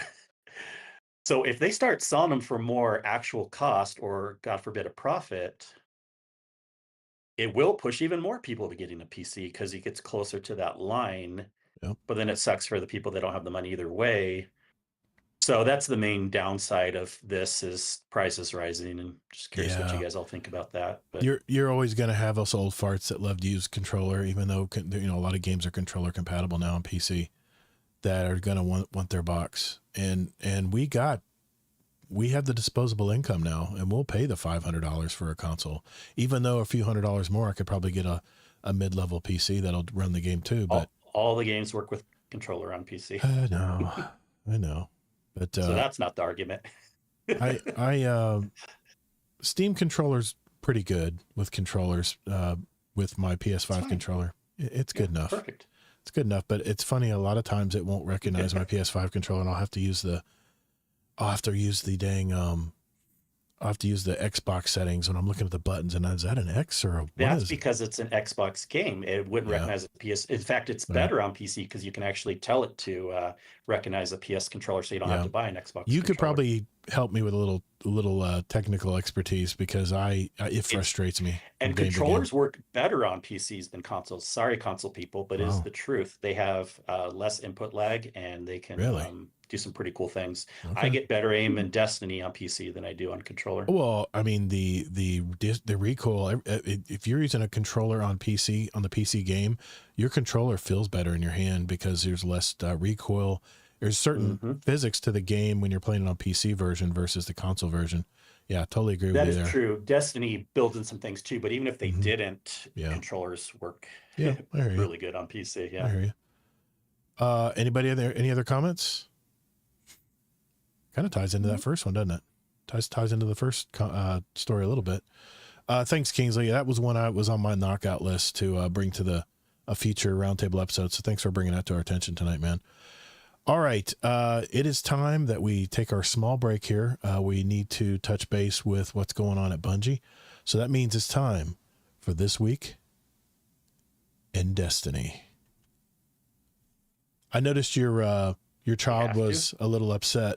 Arlen, this will be a good time if you need to go talk to him, or I don't know if he's still crying. My child's upset too. I'll be back. No. You don't get out that easy. That's my fan, dude. Oh, your fan? Oh, I heard some crying. I don't know if that was your child. Yeah, that's my laptop fan, dude. That's why I picked up my mic. Really? Your fan was making that noise? Right, holy shit. Yeah, dude. Look, you can hear it. That's why I had to turn my mic down. But if I turn it. Wow. No, I can't hear you. Yeah, now we can hear you at all. I can't hear you at all. Yeah. Wow, that was your fan. Yeah, wow. It just quieted down.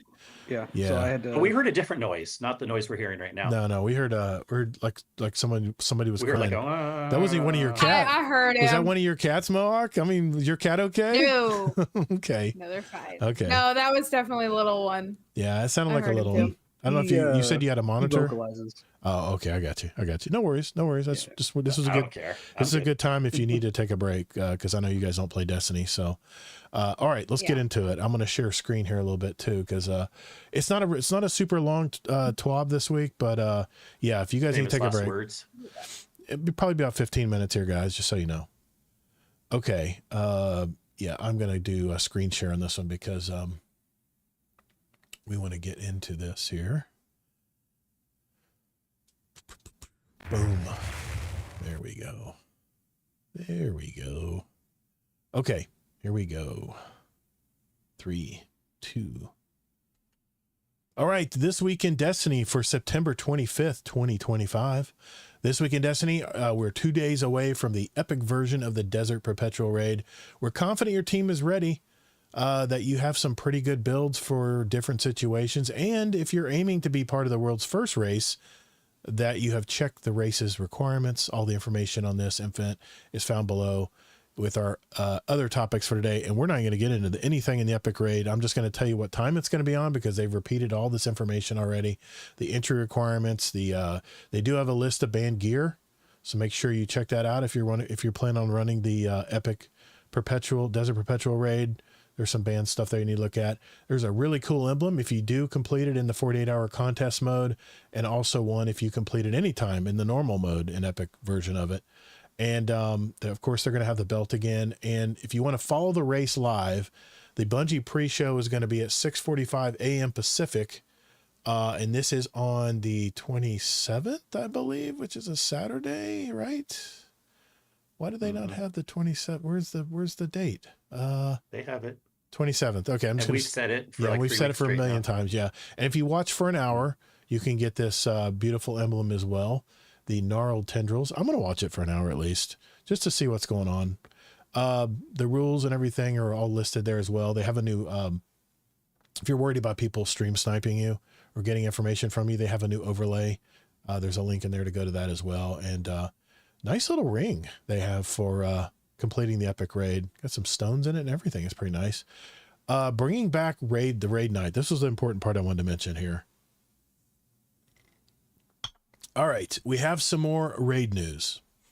Directly delivered by the Raids and Dungeons team, aka the RAD team. Hey all, we believe raids are a core part of the Destiny experience and want to reinstate them as the end game ritual that provides pinnacle rewards, right? As part of this effort, we've introduced weekly challenges for the Desert Perpetual with the release of Ash and Iron. When the Epic Raid launches on September 27th, the Desert Perpetual will have 2 weekly challenges. The first can be completed in either version, which unlocks a second in the Epic Raid. These challenges will grant bonus rewards in each encounter based on the number of feats you have active. Geez, I don't think we've played at 1 feat yet. This bonus gear will drop with upgraded tier and seasonal power. So if you have 0 to 2 feats, you'll get a guaranteed tier 4. If you have 3 to 5 feats, you get a guaranteed tier 5. And depending on where you're at in the power climb, the gear will have a +7 to +2 power, depending on where you're at in the climb. If you're less than 100, it's +7. And if you're 500 plus, you'll still get +2 gear, which is a good change. They needed to do that. I was getting at power gear when we completed our encounters, Kingsley, and that was no bueno. Improving the raid gear and feat experience. In addition to the weekly bonus incentives, we're improving all gear drops from the Desert Perpetual, starting with the release of the Epic Raid. All gear from the Desert Perpetual will drop at tier 3 with an increasing chance of upgrade based on the number of active feats. This upgraded gear will have a chance of dropping with a large boost to seasonal power as well. 0 feats, you'll have a low or rare. Low chance tier 4, rare chance of a tier 5. You get 10 spoils. All the way up, if you have 5 feats, you pretty much get a guaranteed tier 4 and tier 5 guaranteed. And you'll get 30 spoils. There's a table on there if you want to read more about it. I'm showing it on screen now if you want to watch the replay on YouTube or Twitch. We're also continued to monitor engagement with the feat system. We'd like to provide meaningful choices for players to configure their experience to match their desired difficulty and provide commensurate rewards. Because it's an outlier in terms of difficulty, we've increased the impact to encounter rewards for cutthroat combatants. Now it will effectively count as 2 feats. Okay. Full clear reset. I'm going to paraphrase this because I already read it. You're basically going to get a massive drop the first time you complete it for the week, but you can go back and get additional clears and still get gear. Remember how it used to lock you out every week? You get your run in and you were done. Now you can go back and farm, which is nice. Upcoming portal and progression changes. Last week, we previewed some of the bigger changes we were making regarding power progression, rewards, and the portal.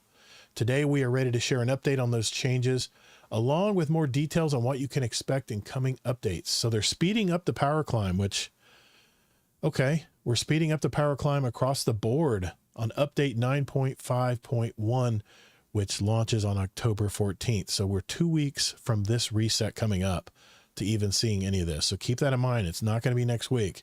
It'll be basically 2.5 weeks from now, if we're talking about as of tonight. These changes will focus on solo ops, fireteam ops, and pinnacle ops. We will work to make similar changes for Crucible ops and Desert Perpetual Raid in a later patch. So if you're playing in the normal difficulty, you're going to get +7 with an A score, and down the road from there, depending on your, all the way down to +5 if you get a C score. Advanced +6, +5, +4. Expert +5, +4, +3, +2. Master will be +4, +3, +2. And Grandmaster, which is where I'm falling right now, will get +1 at a B score, +2 with a B+, +3 with an A, and a +3 with an A+ score. And then the ultimate, which I'm not even in yet, they are for B+ and above, you'll get power increase as well from +1 to +2. That's all we need to know, really. They've basically have moved up the the leveling modifier up by 1, looks like, for most activities. Yeah. So I'm like, well, that's great and all, but the problem is I don't want to have to play a Grandmaster level anything just to get simple power progression. So they're working on that as well. So the new portal difficulty tuning. Another primary goal when this update comes out in October 14th, is to make everything rewarding at all power levels. A key challenge in accomplishing this goal is how the combatant power most players face when playing portal activities can be too high relative to their power and difficulty level. You think?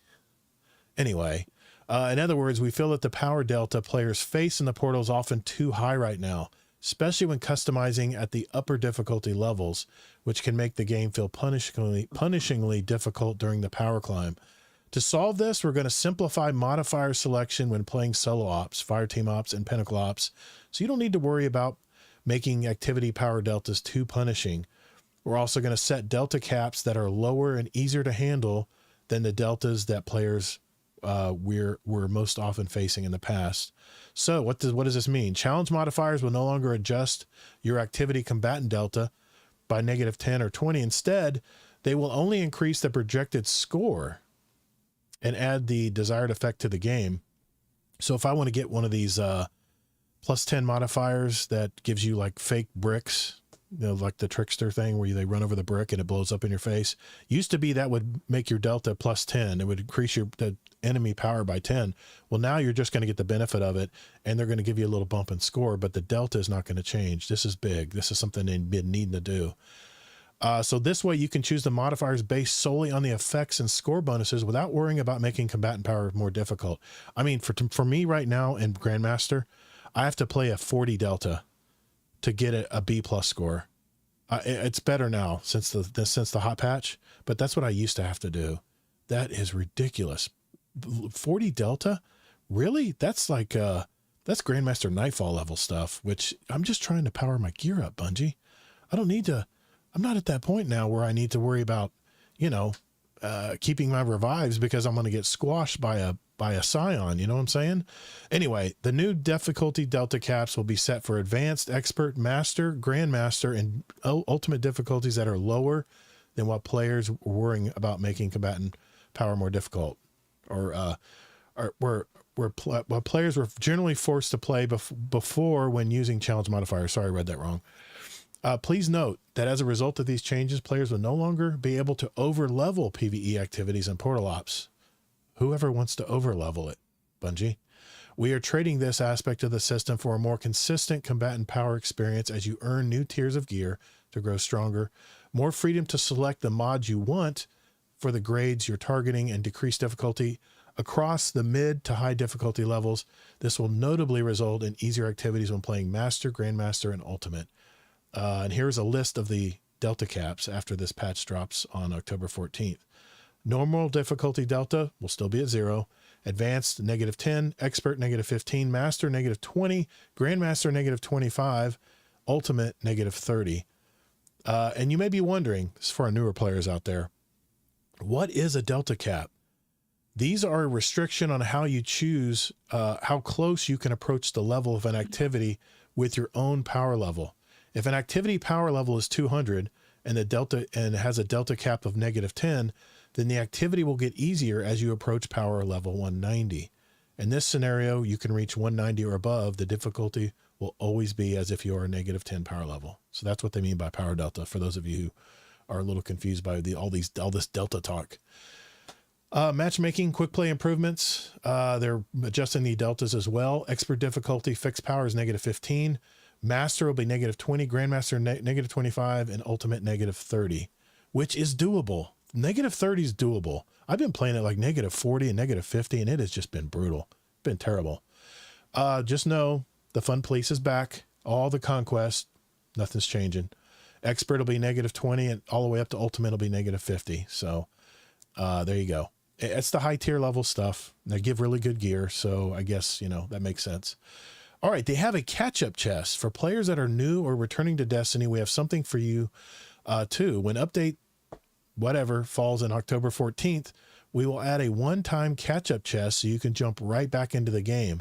This chest will have a set of portal gear at power level 300, not 10, as well as an amount of unstable cores, which I'm totally out of right now. And don't worry, if you have above that power level, you will get a powerful upgrade instead. This is all good news, especially for my alt accounts.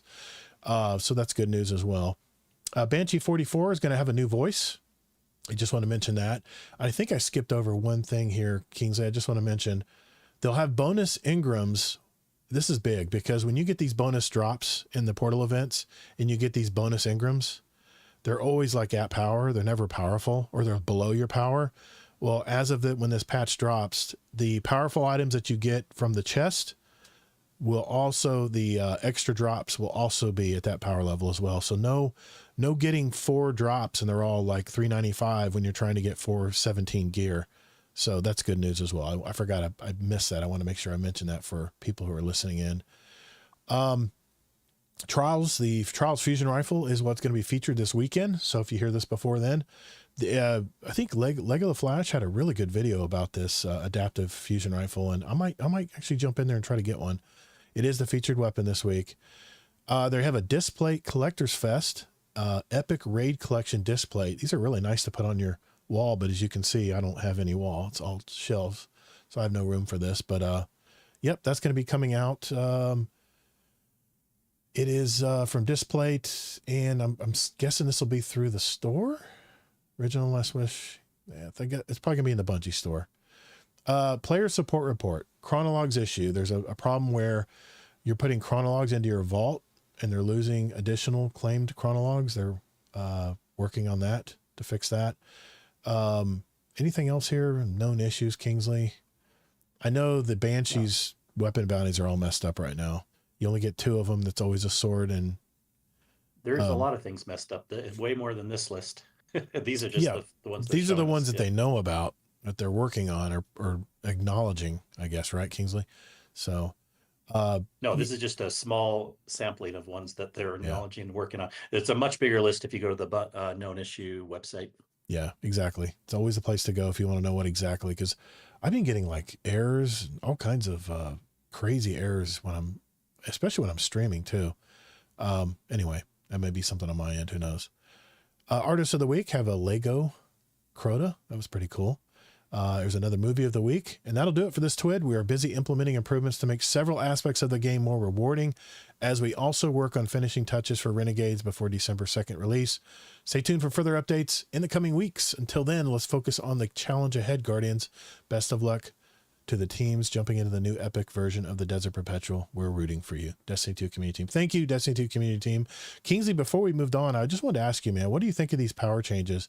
Is this too little too late? What do you think, man? Yeah, because I don't really see this changing for a lot of people. I think people are starting, even people that claim they like to see number go bigger, more and more people are realizing, and I'm not saying everyone's like this, if you truly have a personality where you just like to do what I call chores, but like repetitive tasks, then you're okay either way. Why are you looking at me when you said that? But I'm actually not. Okay. But I do think it'll be a little too late, because then it'll go on the opposite side, where like if they make it easier, then even people that do power up, they'll power up and they'll be, well, now what? I powered up quicker.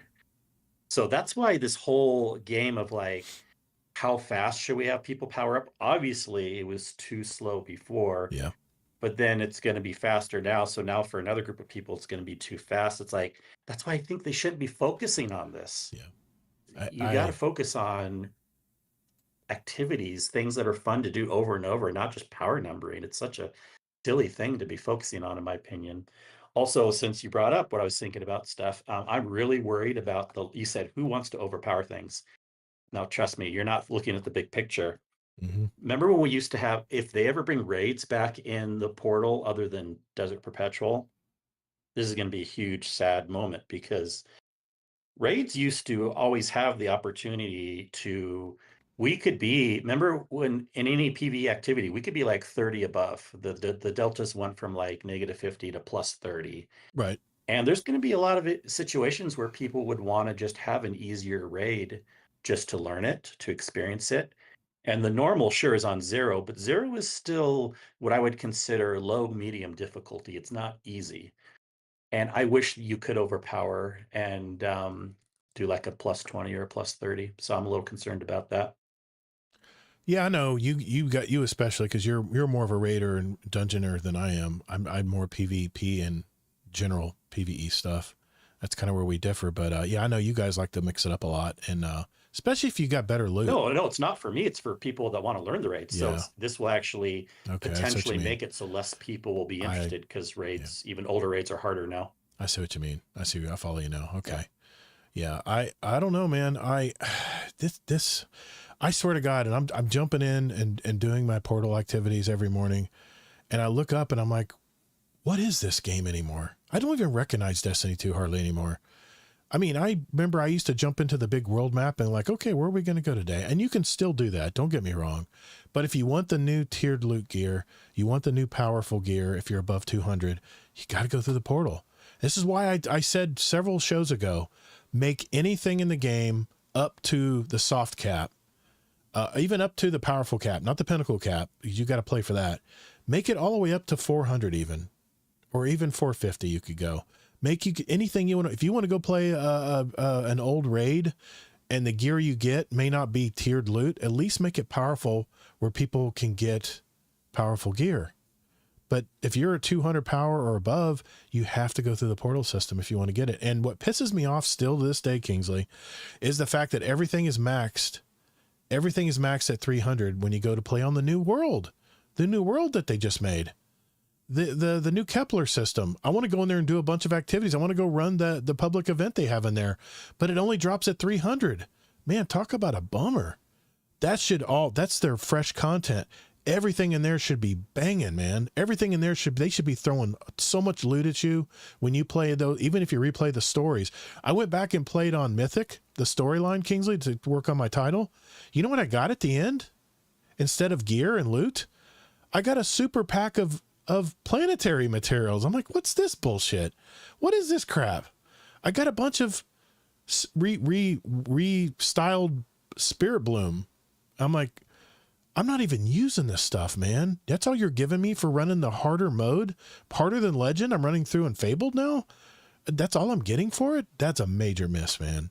That is a major miss from Bungie. And I'm not here to shit on the game tonight. It's just they're making changes. That's good.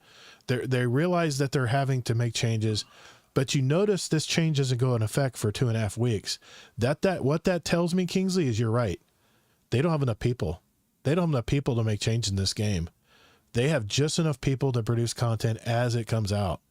And that worries me, man. It really does, because there's more changes that need to be made in this game if they don't want to lose more players. And I know there's diehards like me that'll probably be here till the end, but it worries me. I'm just concerned. I love this game. I don't want it to go away. So then they shouldn't have fired people. Let's bring in some more studios. Yeah, man. I know. I hear you, man. And I honestly think this is too little too late. I think they've already lost a lot of people who were grinding, that just got that bad taste in their mouth. And now they're on another game, and there's so many games out there now that I don't know if they're going to come back. That's why I think, yeah, because if this really made a difference, then more people would be like saying like, oh man, this is getting me back. No, it's going to be content. It'll get some people back, but it'll be the very nuanced people that like to level up just for the kick of it. Maybe like you. And then like, okay, this is a good change for this very small niche thing in the game. But when Renegades comes out, I know they're going to get some people back, but then will it just be for 3 weeks again? And then we're back to the same thing. Yep. You know, MJT2 agrees. Game has lost its identity, to be honest. Yeah, I mean, it has, man.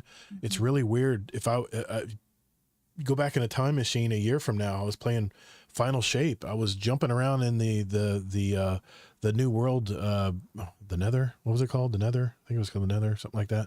The new location? Yeah, the new location for Final Shape. The Pale Heart. The Pale Heart. Thank you. Yeah, the Pale Heart. I'm thinking of Peter Pan for some reason. But yeah, the Pale Heart. I mean, I did so much on the Pale Heart, and now it doesn't make sense. It doesn't make sense to go back there and finish any of that old stuff because I'm not getting anything for it. That's just sad. Anyway, let's move on. We have our next topic, and Arulan Ranger, hope I said that right, will be next, right after this. Hopefully I got that right. I give up. I still can't say Zoralis correctly. Zoralius? I think I called him Zoralius. You can't say turret right either. You always add an N. Turrets. It's turrets. No N. I know there isn't. It's all good, Luddy. I'm sure there's things I can't say right. MJT2, I honestly think the IP has outgrown Bungie. I don't know, man. I don't know. We'll have to see, man. I mean, this loops around to what we were talking about earlier. I can pretty much guarantee, I know, like, I have a list of like at least 30 people on my extended friend group that if a Destiny 3 was to be made, they would for sure come back. That's Yeah. regardless of the discussion we had earlier, which was a really good topic. Should they keep Yeah. franchises going and going again? Yeah. But in this case, I think it would be at least better than what we're doing right now. I know it's Or a new better system. yet, make a different game that's like Destiny, Yeah. totally different, but still a space sci-fi game. Yeah. But next best would be a Destiny 3, and then least best would be what we have right now. I hear you, Scarlet Shadow. I miss Z Stories as well. They had no. They I forgot about them. They took a little. They took a little break, I think.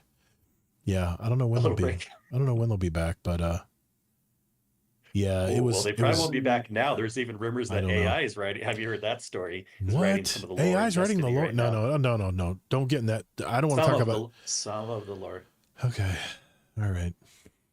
Everything's going down. I've been having. Hey, you said you wanted AI to develop the game. The coding. Sorry, go ahead, Ranger. I agree too. It should just be math stuff. That's what AI is best at. Yeah. And then like human based, we'll talk about this, I'm sure. Yeah, Sorry, right. I'm jumping the gun. Go ahead. Do you have a comment, Ranger? Go ahead, man. Oh, I was just going to say, I've been thinking for the last like 30, 40 minutes, like I'm like the perfect middle ground between you guys and Angel, right? I'm a day oneer, D1 day one. Even beta tester, right? Right. To the beta. Yep, me too. So I played all the way up through Lightfall, right? So I stopped at the same time as her for probably a lot of similar reasons as her. Right. But I was a lifer like you guys. So like, I see it from both sides of the coin. So I'm like, I feel like I've just been looking like I'm very uninterested or very tired or something this entire time. And I feel really bad about it. Right. It's just, I'm listening, right? I'm retaining. Yeah. So it's just interesting seeing it from both sides. Yeah, I mean we're still there, man. We're still here doing our Destiny podcast. I know there's a lot of guys out there that in our community that are like, man, these guys are still doing the Destiny podcast. I mean, because Destiny's still a great game to play. It's like it's lost its way, and we just need to get it back. Mm-hmm. Anyway, all right, you all set, man? Here we go. I'm quiet on the set. 3, 2. All right, Ranger, you are next. What do you want to talk about tonight, sir? So, honestly, this kind of plays into what Kingsley was talking about with the box or station. Okay. But it's instead of consoles, it's studios. The back and forth between indie and AAA games that we've been seeing. So, I think it's fair estimate to say over the last 15, maybe even 20 years of gaming, we've had kind of a back and forth in spurts, right? So it started with when games first came out, everything was indie because there was no AAA yet, right? And then we moved into the realm of the AAA where these 3 or 4 major people or major producers were producing a vast majority of the really high quality, like most played games. Mm-hmm. And then we went back to the indies, and that was around the time AAA's first time kind of started playing the safe bet, right? They started repeating a little bit, and they started not innovating as much. And the indies came in and came back and took that back from them. Well, then AAA caught up and then passed the indies, and I think that back and forth flow has sped up essentially, right? So I think instead of looking at it over terms of 3, 4, 5 years, we now have to look at it in terms of 3, 4, 5 months between the back and forth of AAA and indie. And I kind of want to like explore more what that entails for the future, right? Because I've got a couple of points, but like, what do y'all think about that so far? What do y'all think? Whoever wants to talk. I don't have any comments yet. Sounds great. I'm curious where you're getting at ultimately. So yeah. Yeah, I was just thinking that. I want to see what your points are. Actually, I do have one comment. Okay. Sorry. There was definitely AAA studios in the 80s and 90s also. EA, Capcom, Sega, Sony. Yeah. But yeah, I agree. Generally, it's kind of going back and forth. Well, like, did they exist? Were they quote unquote AAA when games first started coming out, or was that Yeah, More of, like, people didn't the use that exact term, but they were mega studios right away. Yeah, Oh, okay. yeah. Yeah, EA games. So It's in the game. The old I days. still play some of their games occasionally. Yep. Played a ton of their games. So I'm sorry, go ahead. Yeah, go ahead. Let's hear your points. Let's hear your points. Point one I had was, we've had recently, and this, I think one of you guys was mentioning this, we've had titles that feel and look exactly the same as the previous titles did, right? There's no change. My example that I could think of when I wrote this up was Pokemon, right? Pokemon, it's the same exact formula, just different graphically a little bit, and maybe a couple new features or a couple new characters or whatever. Like, but it's essentially been the exact same formula for every single game for the last 30 years. So, formula's fine, but why is it that the last 3 or 4 games, and I mentioned this to you guys a little bit in pre-show, why do the last 3 or 4 games haven't changed at all? Like, the graphics aren't better, the gameplay is not really better, the map size is roughly the same.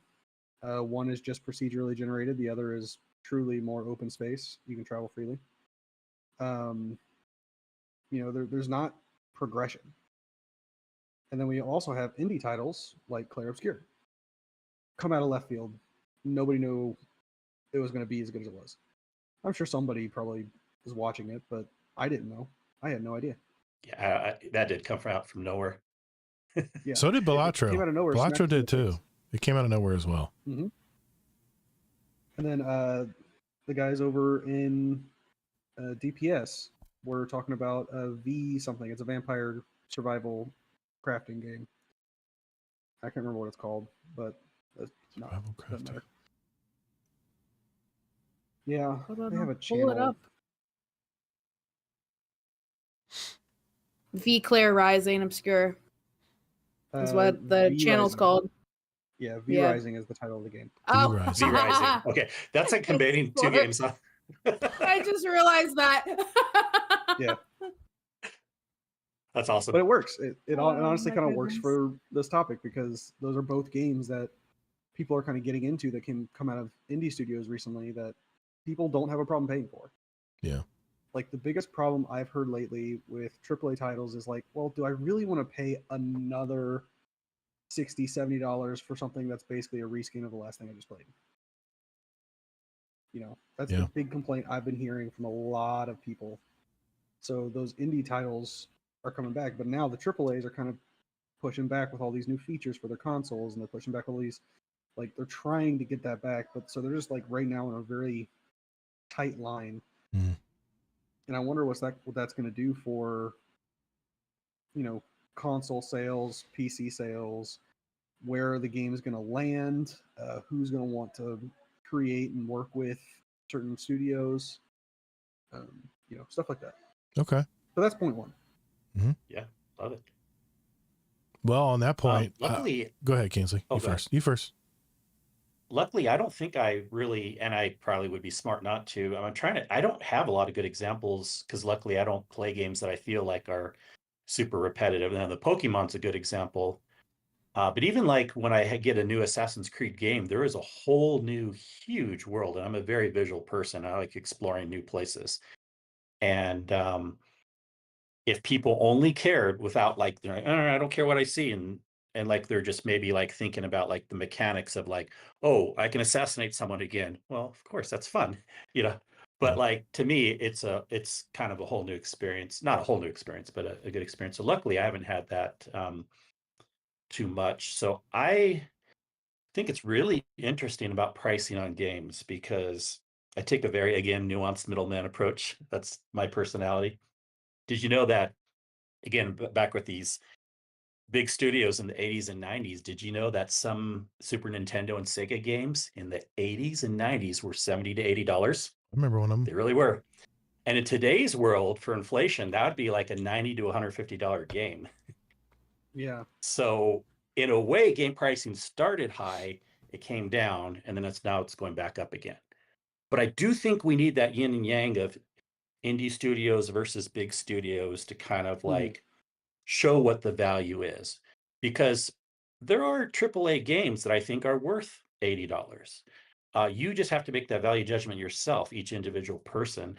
And then when you get a game for like Clair Obscur that's like $40 or whatever it was, I'm like, it was way where I would have paid way more than that for that game. So it really is an interesting point. I'm not saying that games should always be $80 these days, but I kind of get why, because they were even more expensive in the past, again, counting for inflation.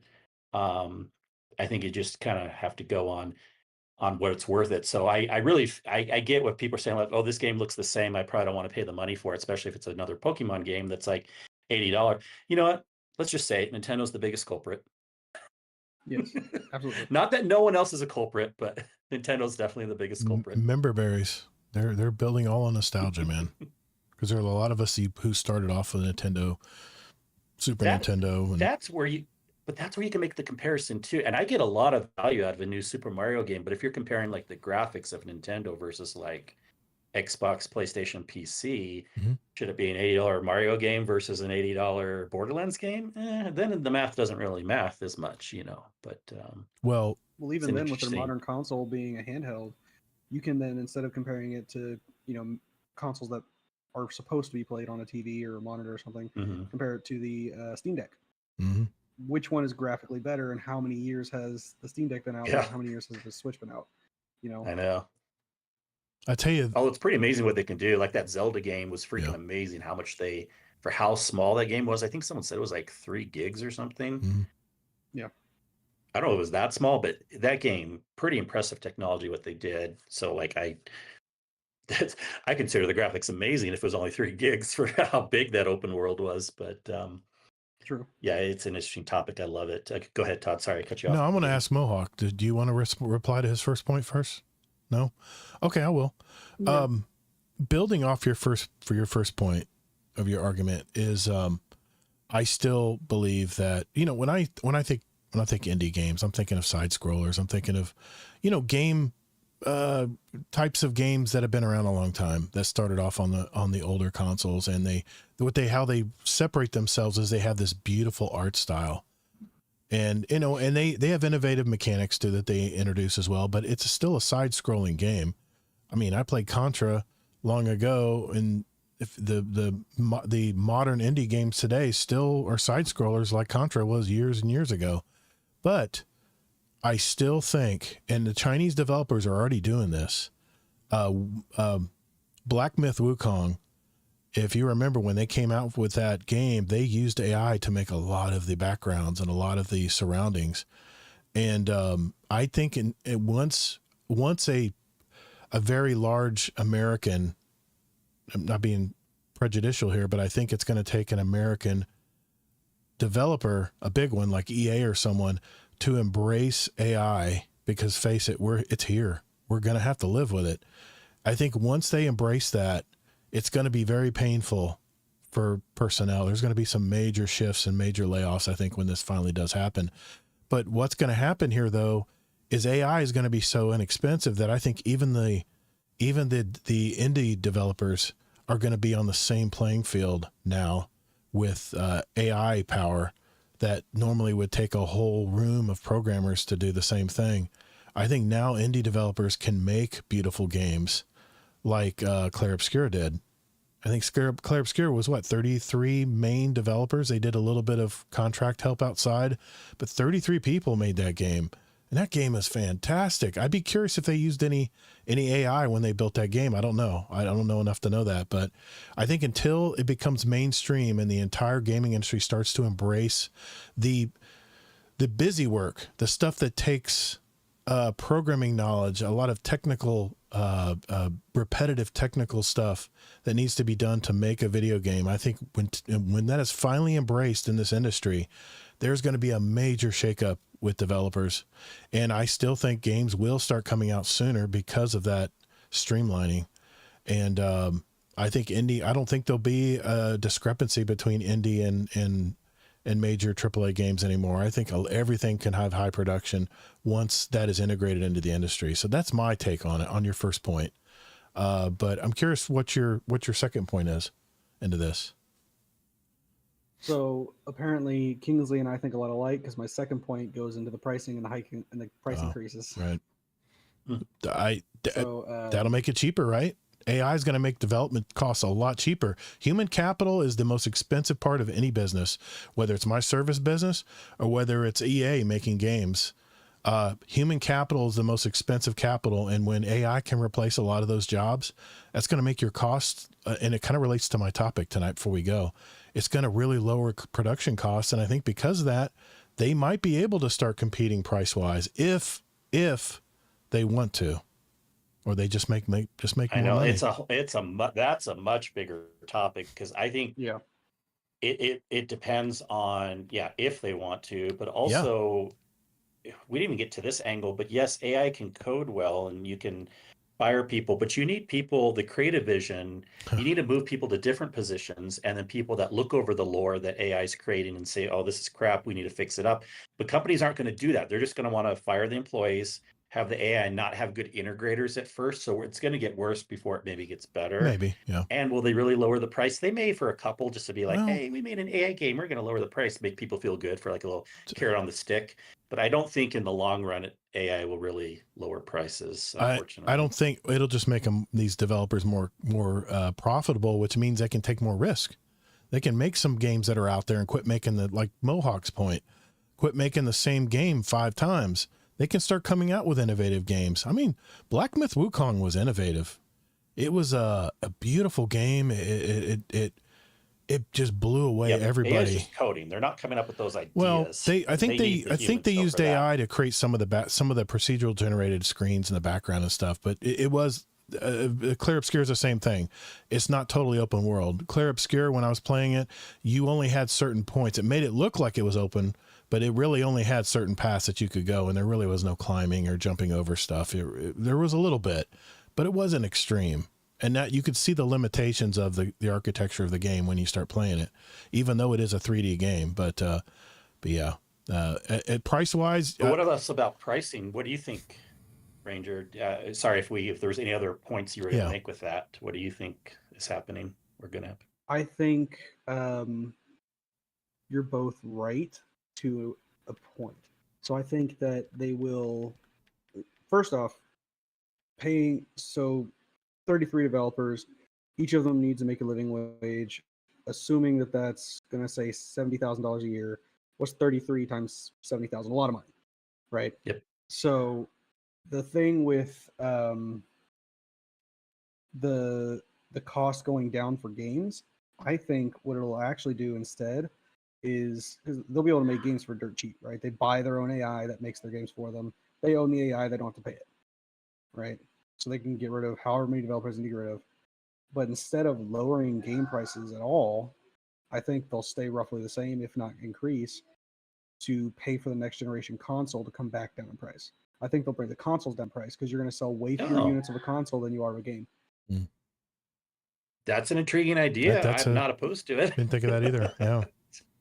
Yeah, I mean, when you reduce your production cost, if it is a big reduction in production cost using an AI engine instead of human capital, programming engineers to create your game, that gives a studio a lot more leeway. Their budgets can be a little bit more flexible, and that can change everything. I know for sure they're going to fire too many people. They're going to go too far. So? And if they don't have a good enough creative directors or overseers, the games are going to be crap. Sure, they'll be not buggy, but they'll be boring. People will be looking at them like, what is this? It's like, this is boring to me. Yeah. Like, so that's why you still need the human element to oversee and direct stuff. I was just responding to Dr. 3314 in the Discord chat, because I totally disagree. And he says, I believe AI will only harm the creativity and ultimately hurt the gaming industry as a whole. Let's make this clear. Well, I don't think AI should be involved in human creation. Human, that didn't sound right. I don't believe AI should be involved in human creativity. I mean, the artist, the art of a video game, and video game is art. And once you start, my daughter's dealing with this right now. She got laid off from her job. She was a graphic artist, and I don't know if they went AI route or just downsizing for stock price or whatever. Who knows really? But AI is going to start taking a lot of those creative jobs, and you see the AI platforms out there now that can make more fantastic art about versus like coding jobs. Yeah. But let me make this clear, Doctor. I'm not talking about the game ideas and storytelling is very important. It's a human element, and I'm going to get into it later because this ties into my subject. But I'm talking about the menial task, the menial task, like programming, making sure this works the way it's supposed to, making sure these the coding interact. and the QA, right? The menial stuff, the menial task. Well, don't talk down to it too much. I'm not, believe me, I can't code. Think of all the school these coders went to learn this programming language, only for it to be learned within 2 days by an AI, engine. Well, like I said, the math stuff is where AI is best to take over. Linear, and makes predictable. The most sense to take over. Yes. The logical math stuff. Linear and predictable stuff. Yes. Well, if you've seen those AI generated pictures that we've got all over the internet right now, That's what I was referring to. Major flaws. Yeah. They have major flaws. Like, the reason why they have those major flaws is because they can't innovate, right? You get They to don't a have the certain creative line. aspect. It's getting better though. It's getting better. If you've ever seen Heyoka put an image together, that man is a master. And I think the creativity part in making AI art is going to be in the prompts. It's going to be explained. And it's funny. I was actually, when I was over in the UK, Heyoka was demonstrating how he makes his AI art sometimes. And he'll actually sit there and talk to the AI platform or whatever it is, like it's a person, like it's an artist sitting there drawing something for you. And they say, well, that looks good, but maybe we need to have the gator stepping off the plane, not into the steps, maybe on top of the steps. And maybe he needs to have his hat backwards like he wears on when he's streaming. And before you know it, it's thinking, and boom, there it produces it. But I think it's the creativity still has to come from the human mind and guide the AI, whether it's prompts or whatever, and then create the image that person was. And now the fact of the matter is, will it get to the point where it'll create exactly what we're thinking in our mind? I don't know. Usually not. No. You usually have to massage it a bit, Yeah. That's why you need the integrators, like what I was talking about. I'm worried that companies are going to fire too many people, not just the coders. They're going to fire the creative people too. And that's where they're going to realize they went wrong and then have to hire them back. Yeah, Doctor, I hear you, man. You're going to still have to have humans to review the AI generated code. Yeah, I agree that you got to be able to have some quality control. I get that. And I mean, AI has phantom answers all the time that you need to fact check that stuff because I'll do research for a topic on whatever I'm writing about at the time. And I'll need to get, what I usually do is I'll get one source, then I'll go to another AI source and then another AI source. Then I'll go to Google and then I'll see if the answers are all correlating. And if they are, then I'll take it as fact. But yeah, you just can't assume that what AI is spitting out is truth. So, yeah. I think we kind of touched on this already. The AI is going to be really impactful for art of all kind, whether it's video games, graphic design, even cake decoration. You can tell it what you're thinking you want something to look like. It spits it out. And if you want it a certain way, change it. Or take that and just draw it slightly different. Make it your own. Use that as a guideline. Like I've gone into an AI generation, photo generation to make a cake design that I couldn't quite picture in my head, but I knew how I wanted it to look. So I asked it to do it for me. It was a little wonky. It had I was supposed to draw something in buttercream on the top and it was like half hanging off of it, but it got me the visual concept that I needed to be able to complete that cake order. That's funny you should say that because I was just talking to my daughter about this topic because she is a graphic artist. She does my channel art and stuff. And I'll say, listen, I want a channel art that looks like this. This is what I got in my head. And she'll have a hard time guessing exactly what I want. And I said, wouldn't it be nice if you could just go into an art program, an AI art program, and enter in what I'm talking about and then have it spit out something, and then you can keep refining it, and then eventually you draw it by hand what when we get closer to Yeah. what I'm thinking of. I think AI can help there. I used to never be on the side of AI. I thought AI was going to kill everything. And I'm seeing, I use AI a little bit, and I'm seeing how it can really be a good assistant. It can really help. It can really help in the creation business, in the creation of content. It can help. It can help.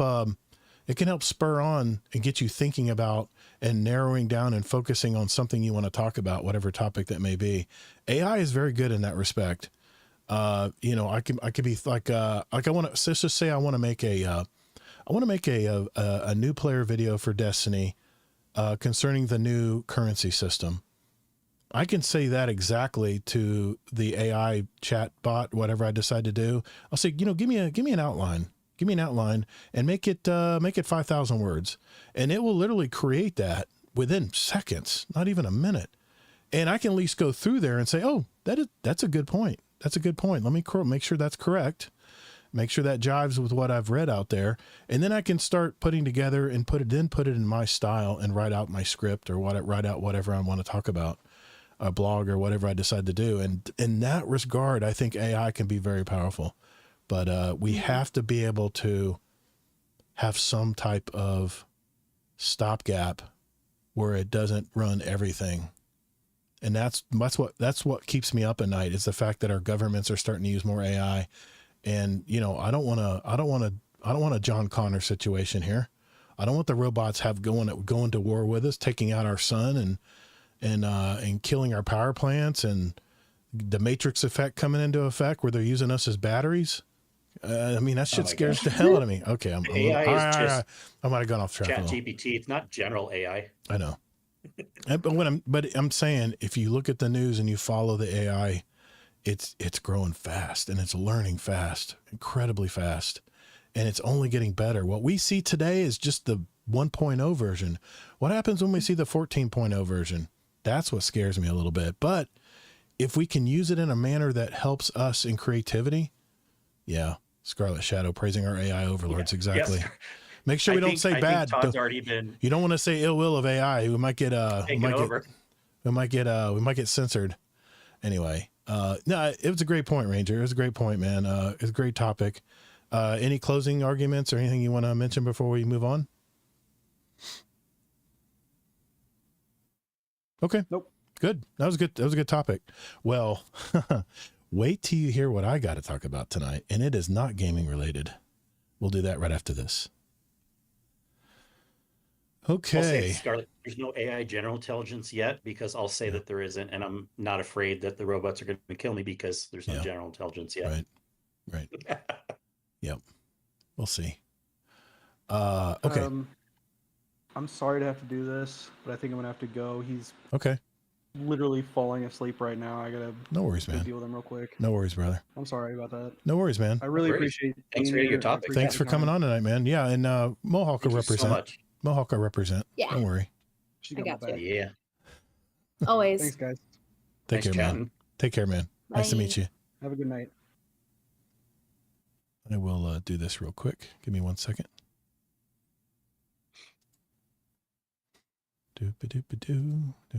No, it's kind of funny. So if y'all might not know what a pawpaw is, but it's a fruit that is native to like the northeastern region. It's a native fruit. And there was a whole festival for it last weekend that my bakery was part of. Well, we did like t-shirts and things. And my boss actually had AI or Chat GPT create an image for us to use for our merch, essentially. And it looked gorgeous. I absolutely love it. However, we definitely had someone come up and he's looking at it and he goes, well, who did the art? And of course I'm kind of like, the owner did it. You know, she did a great job. And he's looking at it closer. There's nothing on it that says anything about AI.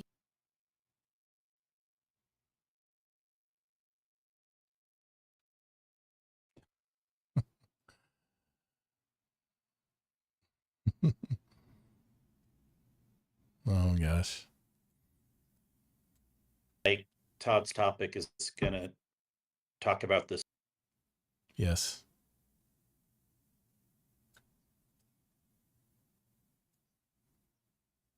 Well, yeah, exactly. So, yeah, man, this, mhm.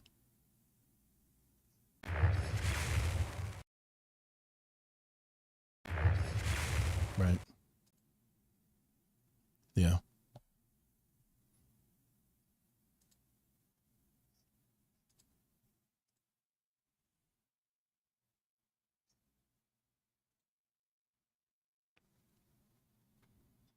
Give me 1 sec. I just got to reset real quick. Just need to reset Windows here real quick. I mean, we don't want people doing like deep fakes and stuff, right? Right. So Right. that's why it's good to have disclaimers, some kind of, we need to know this graphic was made by AI versus a human. Right. There we go. I should have a three. I mean, next time I will, but I need to have a 3-panel overlay ready to go. I had a feeling that might happen tonight because he has I think a special needs child that needs to be, he has that's the deal. He has Down syndrome. He's Yeah. a sweetheart. Gotcha. All right. No worries. Okay. One more topic to go here and knock that off. There we go. Now we're good to go.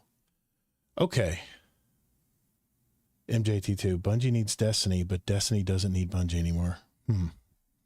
Interesting take. Okay. I'm going to read a little bit on this topic because there's some points in here that I really can't paraphrase, and you won't believe me until I read it. I bet I'll believe you. You probably be will. a surprise to me. You probably will. You probably will. Okay. All right, here we go. Yep, we're good. Here we go. 3, 2. All right, that leaves me. My final topic of tonight. It's kind of funny. I received this article from one of our latest community members, Bleehee, and with his permission, I wanted to share it tonight with all you guys. I'm going to put it up on screen. I'm going to put it up on screen for you on Twitch and YouTube to see it. Sorry, Discord, it'll mess the windows up. I can't put it in. I can't share my screen in Discord. I apologize, but I want to put it up here and go over this story. There we go. And the topic is 5,000 podcasts, 3,000 episodes a week, $1 cost per episode behind an AI startup's plan. The former Wondery executive, Janine Wright, is leading a new firm, Inception Point. Oh, by the way, this is Hollywood Reporter that came out with this article by Caitlin Houston. Make sure I give credit where credit's due here. Is starting a new firm called Inception Point AI that's betting on flooding the zone with audio content. She goes, I think that people who are still referring to AI-generated content as AI slop are probably lazy Luddites. Interesting. Why pay a celebrity podcast host millions when you can create your own using AI? Inception Point AI is attempting to do just that. As the company builds a stable of AI talent to host podcasts and eventually become broader influencers across social media, literature, and more, amid the high costs for producing narrative podcasts and pricey short-term contracts for popular hosts, the idea here is being able to own, scale, and control the talent, unlike those of the off-the-cuff humans, and produce shows at a minimal cost. She goes, we believe in the near future, half the people on the planet will be AI. And we are the company that's bringing those people to life, said CEO Janine Wright, who was previously the chief operating officer for Wondery. You probably have listened to some of their podcasts, which has recently had to reorganize under the changing podcast landscape. The company is able to produce each episode for $1 or less, depending on the length and complexity, and attach programmatic advertising to it. This generally means that about 20 people listen to the episode. The company has made a profit on that episode without factoring in overhead. The Inception Point AI has more than 5,000 shows across its Quiet Please network and produces more than 3,000 episodes a week. Collectively, the network has seen 10 million downloads since September of 2023. It takes about an hour to create an episode, from coming up with an idea to getting it out in the world. And the company produces different levels of podcasts. The lowest level involves weather reports for various geographic areas, or simple biographies, or higher levels involving subject area podcasts hosted by one of about 50 AI personalities they've created, including food expert Claire Delish, get it? Gardener and nature expert Nigel Thistledown, zombie, you'll get that one if you know what thistle is, and Ollie Bennett, who covers offbeat sports.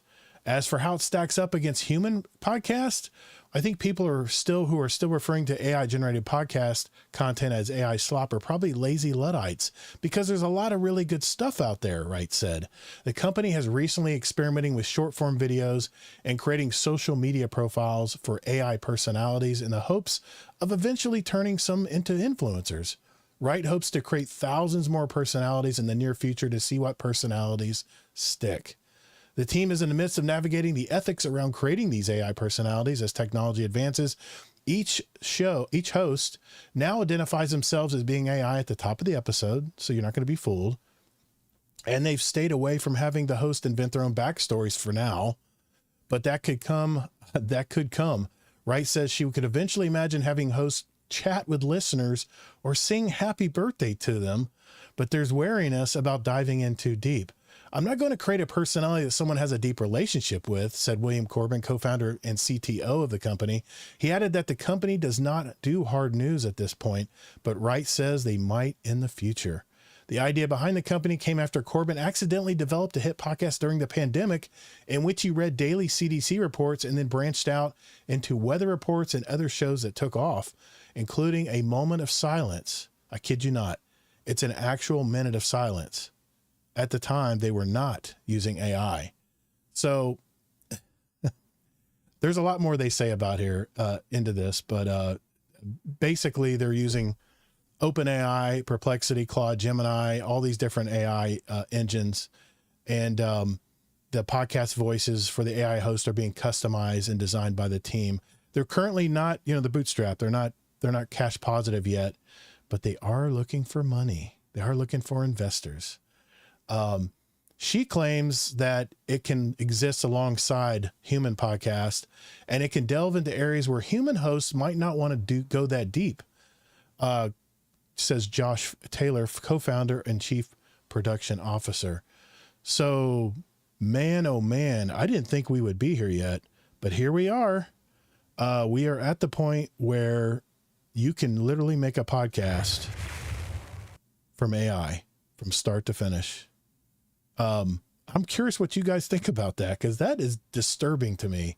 And by the way, I have listened to an AI podcast on podcasting, and it was very informative, but it was so boring. Everybody was perfect, and the speech was perfect. There were no ums or ahs or anybody thinking about anything. And there was just something missing. It's just something missing when I listened to it. So, what do you guys think? Mohawk, Kingsley, you guys having a comment on this? I'm sorry. It sounds like bullshit. I agree. Oh my God. I will not listen to one. I'm not even going to go seek it out. And I pray that it never pops up on a recommended podcast to me, wherever I listen to them.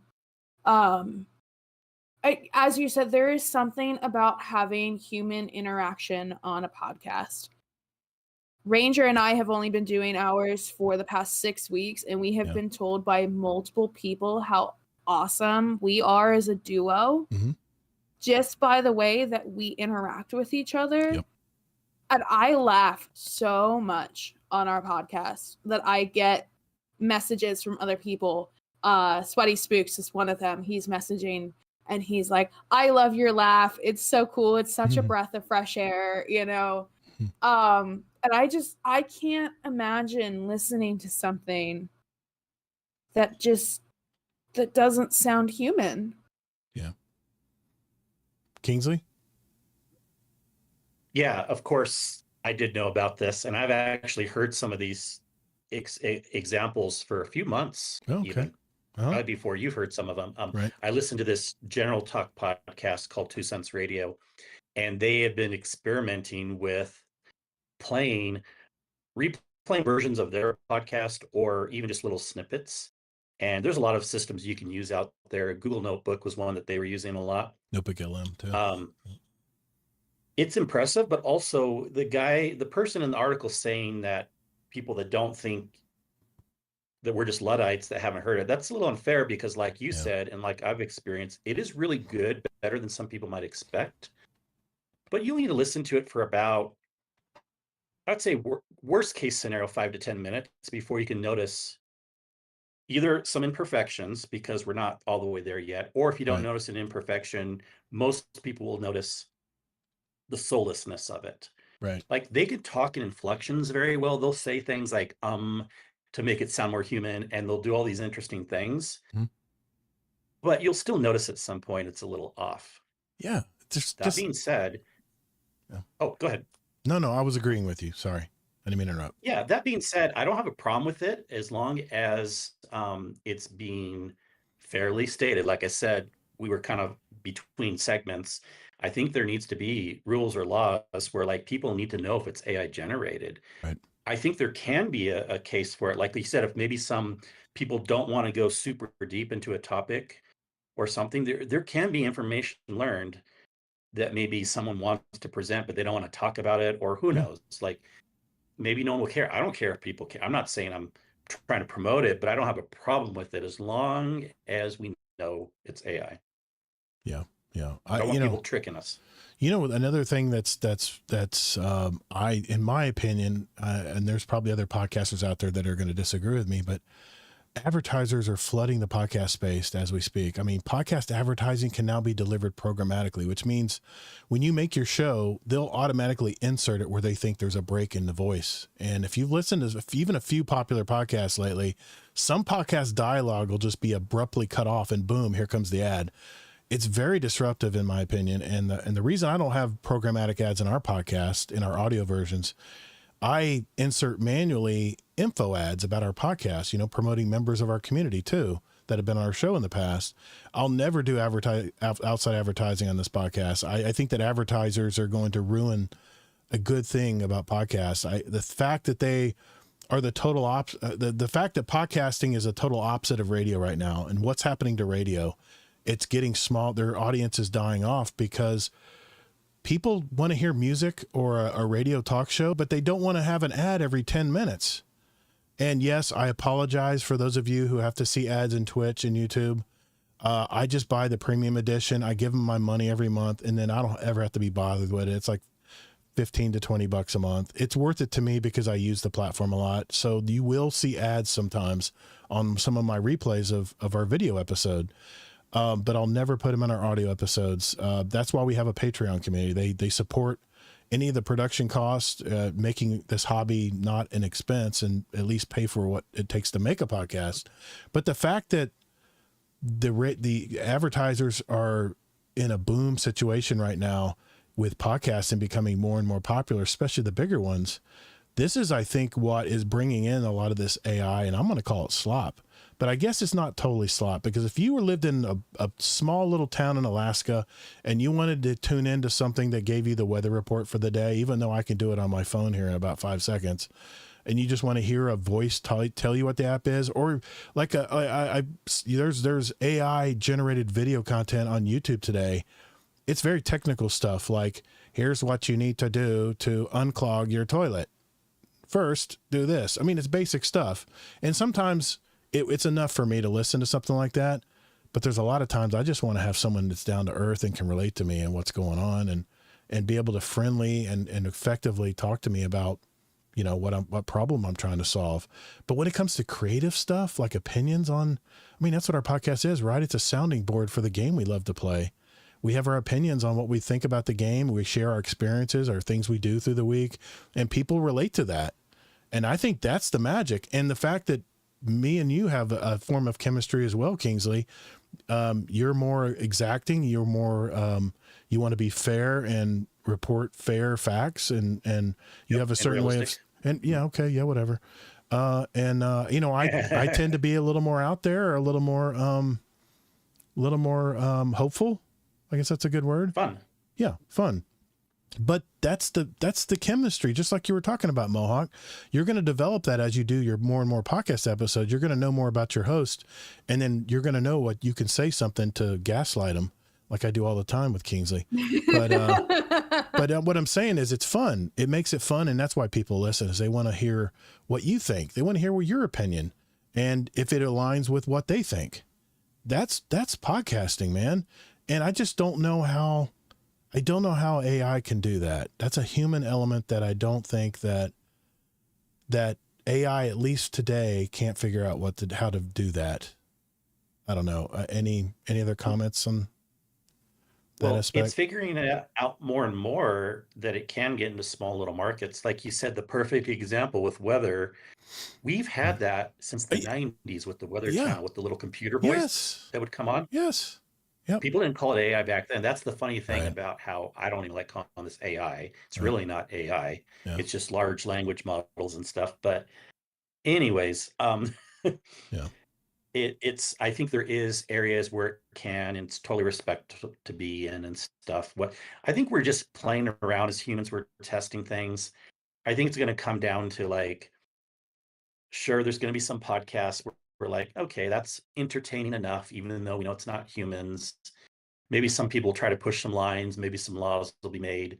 I take a very practical approach, and I don't see any major problems with AI ruining the world. Yeah. I could be wrong in 10 years. I'll eat my words, but no, where it'll cause problems if humans force it to be used where we don't want it used in other spots. Government, corporations, whatever, like, that's where it could be wrong. But just the idea of AI in general is not wrong, I don't think. Yeah. Yeah. Mohawk? I think it's unfortunate that in that article they're talking so much about, basically making a quick buck off a money of game. podcast. It's a numbers game. Yeah, exactly. And content creation itself has gotten out of hand. I am so grateful for these little communities that we have, because being on these podcasts is just a time to hang out, and cool, we get to record it and then we share it with the rest of the world. And I think that is like one of the coolest parts about content creation. However, the whole thing where you need to make money off of it, you need to make it your job, it's so, like, I don't even know how to explain it, but I hate that has become the focus for content creation now. That was one of the very first things that Ranger and I spoke about when we set things up. I was like, do you want to do a Patreon? He said, no. Yeah. We're not doing a Patreon. I mean, he's spending probably $20 in total for a couple programs that he's got. Someone pushes out our episode on 4 platforms once a week, does it for us, so we don't have to go in and do it individually. And it's worth it, but he and I can pass that finance back and forth. Yeah. There's no need to try to make money off of things. Yeah, I mean, it's your hobby. No, I mean, you don't expect to make money from your hobby. Yeah. Granted, you guys have been doing it for a long time. Even Space Mafia, Deuce playing stuff. They've been doing things for a while. I'll absolutely pay for y'all's Patreon because I know it keeps you guys going. It helps you upgrade equipment. Yeah. Here you are streaming on 2 different platforms tonight, and whatever the case may be. But that to me isn't an out of hand thing. It's that article seems like it was focusing a lot on, it only costs $1 per episode to make, and paid content, things like that. Well, what they're saying is they're going to sell them. If you want this episode, it's $1, and people think, oh man, $1, really? I'll drop that out of my pocket every day. But it adds up. If you listen to an episode every day, that's $7 a week. That's $28 a month. Exactly. More than $28 a month if you're talking 4.3 weeks a year. I'm telling you, people want to have an enterprise spirit, and some people may not care to do this, and I haven't either, although I probably should have. But you can find ways to make a lot of money with AI. And again, you should never trick anyone. But there's a story of some 16-year-old kid or something that made an App Store app Wow. all through AI, and then he made a fair amount of money from it. Holy So, crap. I mean, It can be done. it is what it is. Always be enterprising, always be looking for ways to make money, but don't try to trick people. Be upfront. Yeah. And, may not be the best method in the long run, but generally, again, as a fair person, I don't want to limit ideas unless it's truly harming someone. And tricking someone is going with that version of harm that I'm talking about. Yep. But as long as they're not breaking any laws, I don't have any issues with people trying to make a buck off of AI. As long as it's regulated properly and you have to disclose that this is AI. I did, I've already talked about that. I do some of my editing now is using AI, because what used to take me 4 hours to edit a 2.5 hour podcast, I can now do it in a little over an hour, because AI will do all the noise reduction. It'll do the audio leveling for me, just things that I would have to do by hand that would just take extra time. It's just a fancy word of computer program. Yeah, it really is. If this is AI right now, we've had AI since the 70s when computers programs have been around. In a certain way, yes. But I do have a chat bot that I go to when I'm trying to generate ideas about another episode I want to make, especially in my 50 years experience required, because I got a lot of topics, but sometimes you just need a little push on how to ease into that story or ease into that topic, and AI can help you sometimes, because it's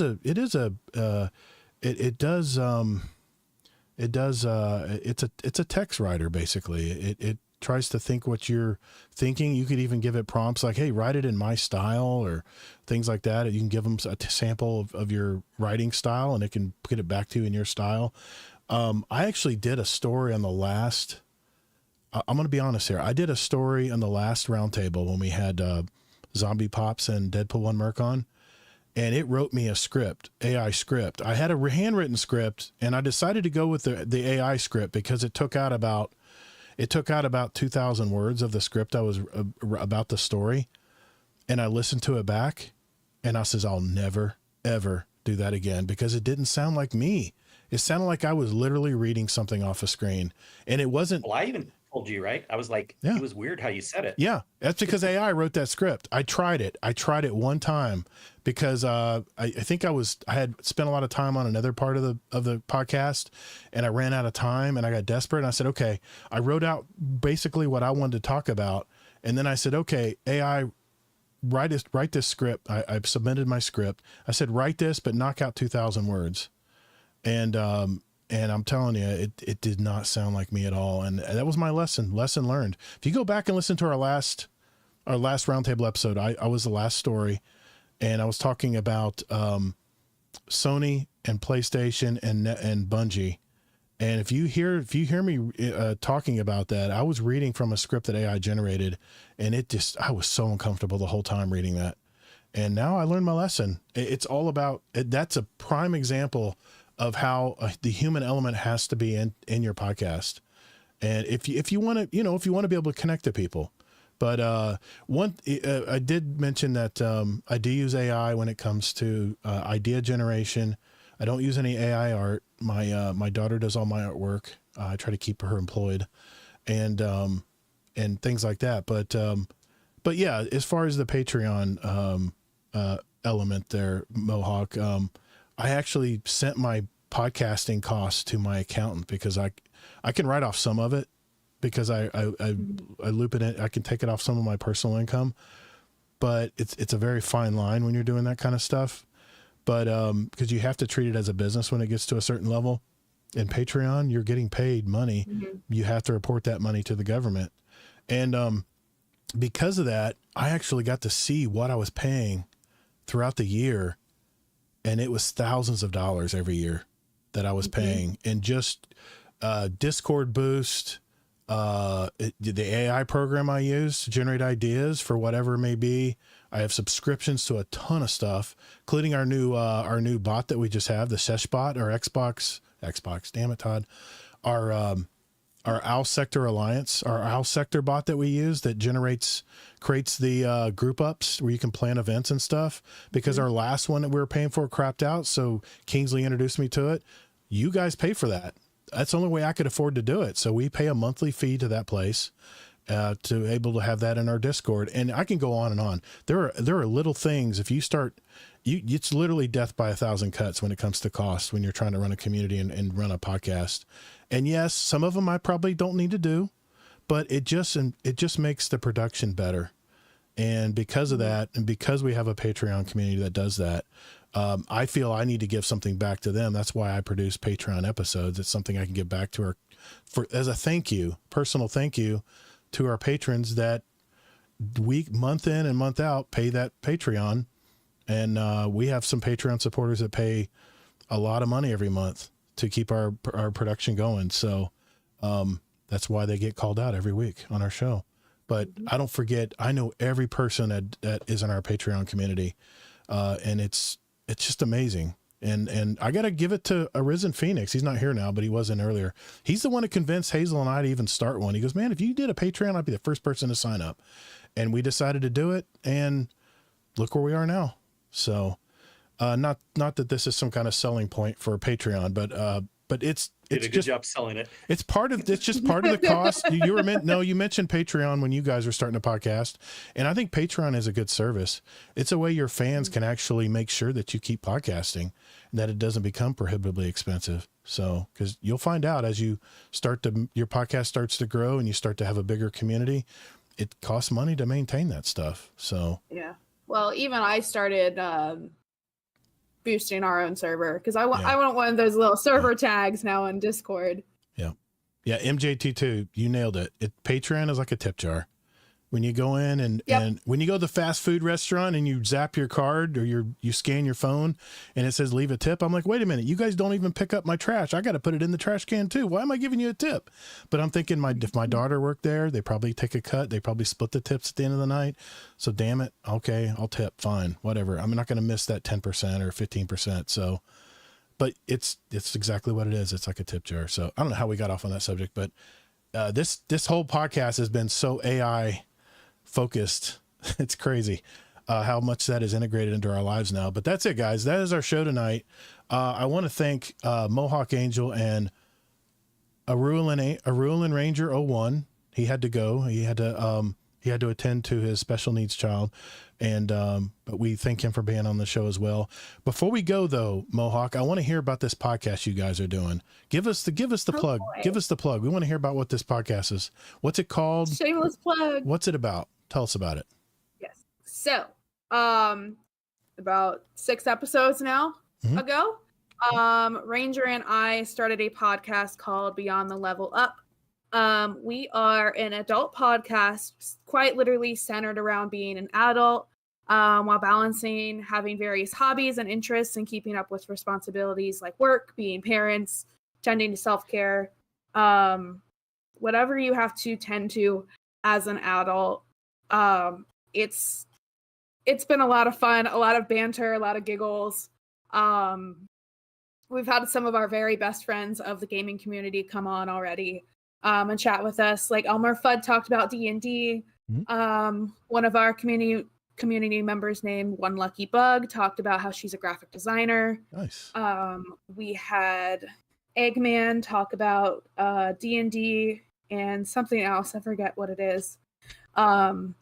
We also spent half an episode shit talking members of Marvel Rivals community. Nice. Because we had some drama going on, and we kind of just made it a little griefing session for a second and just let it all out. But yeah, you will hear me giggle a whole heck of a lot. Most of our episodes are under 2 hours. I think we've had one so far that's a little bit over 2 hours. It happens. Yeah. We are doing our first live episode on this upcoming Sunday night. I'm hoping at 7:00 Eastern. We will be live on our Twitch if you look for Beyond the Level Up Pod. Okay. Yeah, it'll just be Ranger and I this weekend, which would be our first one since our first episode. But I'm excited to kind of catch up with him. We talk every week, but also getting that like one-on-one catch-up time is also really cool. So yeah, if you like hobbies and just want another community to hang out with, we have a Discord. We are also on Spotify, Apple, iHeartRadio, Nice. And I am missing one. I forget what the other one is. Probably Spotify, Apple, Amazon. Amazon, I always Amazon forget Music, Amazon. Amazon That is- Music. Yep, yes. we are as well. Yep. Yeah. so, Awesome. Very cool. yeah. Well, thanks for coming on tonight. That was a lot of fun. Great topics tonight. And it's just all I can tell you when you go live, just don't take it too seriously. Just have fun with it. You're going to mess up big. It's going to happen.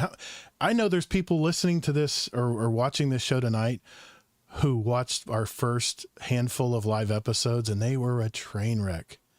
They were terrible. I was learning how to do overlays, and they weren't popping up right, and we couldn't hear people. We couldn't hear people. We had to sit there and troubleshoot live. It was a nightmare. But now, once you get it's just like riding a bike.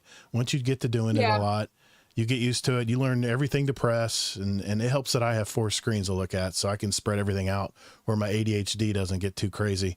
But yeah, it's a lot of fun. Just have a lot of fun with it. I'm looking forward. I'm gonna listen. I'm gonna look it up when this podcast is off tonight, and I'll listen to a few episodes. I haven't listened to it.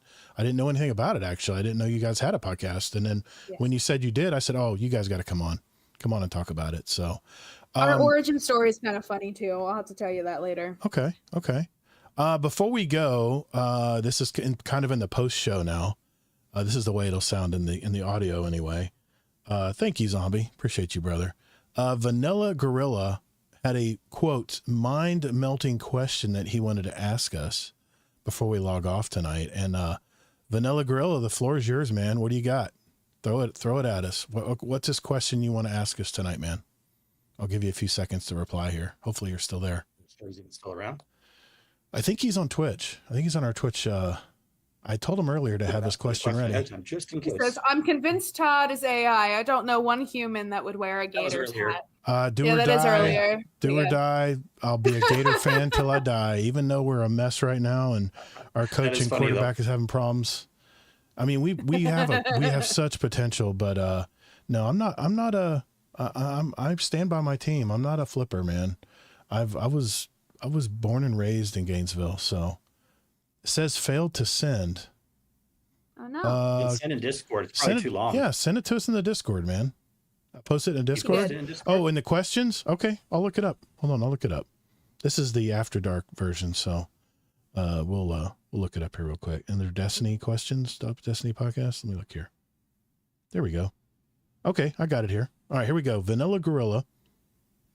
In the Ash and Iron 9.10 sandbox, how would you design and mathematically justify a 6-player fire team composition, including subclass, exotic armor, full stat splits, weapon archetypes, and mod and fragment choices to achieve the fastest possible clear of the epic desert perpetual raid under contest mode in 48 hours, accounting for the patch's reduced heavy blast impulse, shielded high HP bosses, portal and encore modifier returning, and seasonal bonus power scaling, and then dynamically reconfigure mid-contest if Bungie hotfixes splash progress after 24 hours, all while proving your combined DPS math, time to kill, score optimization curve, and showing why no alternative build yields a faster clear under those conditions.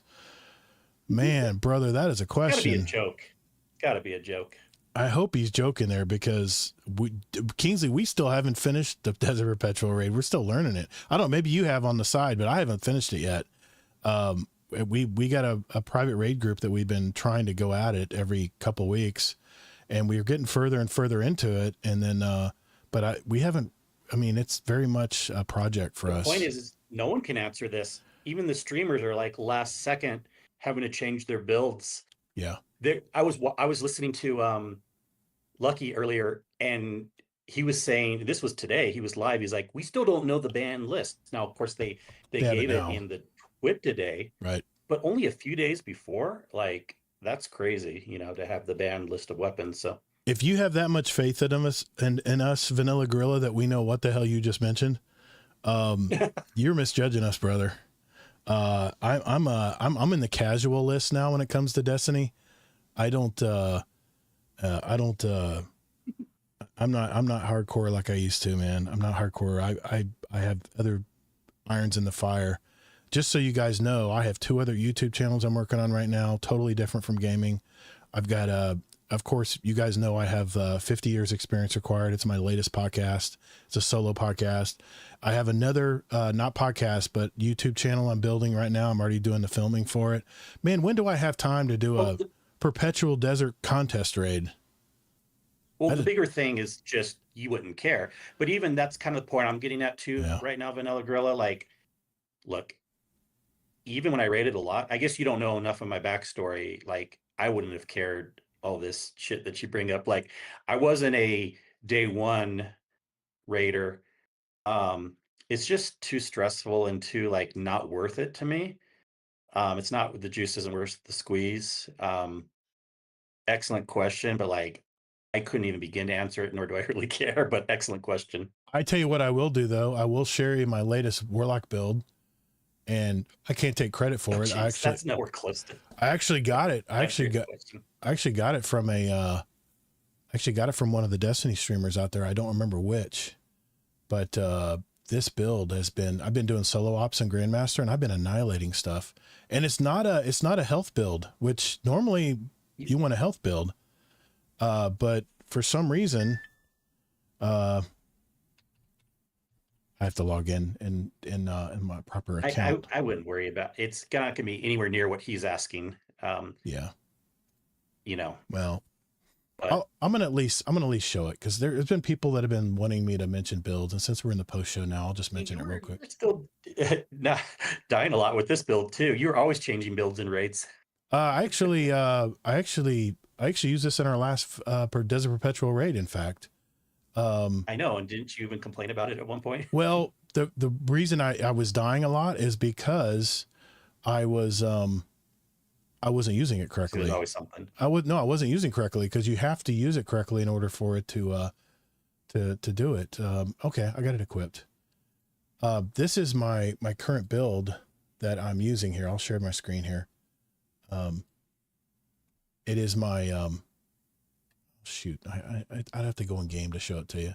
Never mind. Shoot. I'll tell you what though. All I can tell you is threadlings are back, baby. Threadlings. I never thought I would ever use a threadlings build, but I have the swarmer build that everyone's using with the Warlock right now with the swarmer boots, and man, I'm having fun with this. I am just killing everything in high level tier solo ops right now.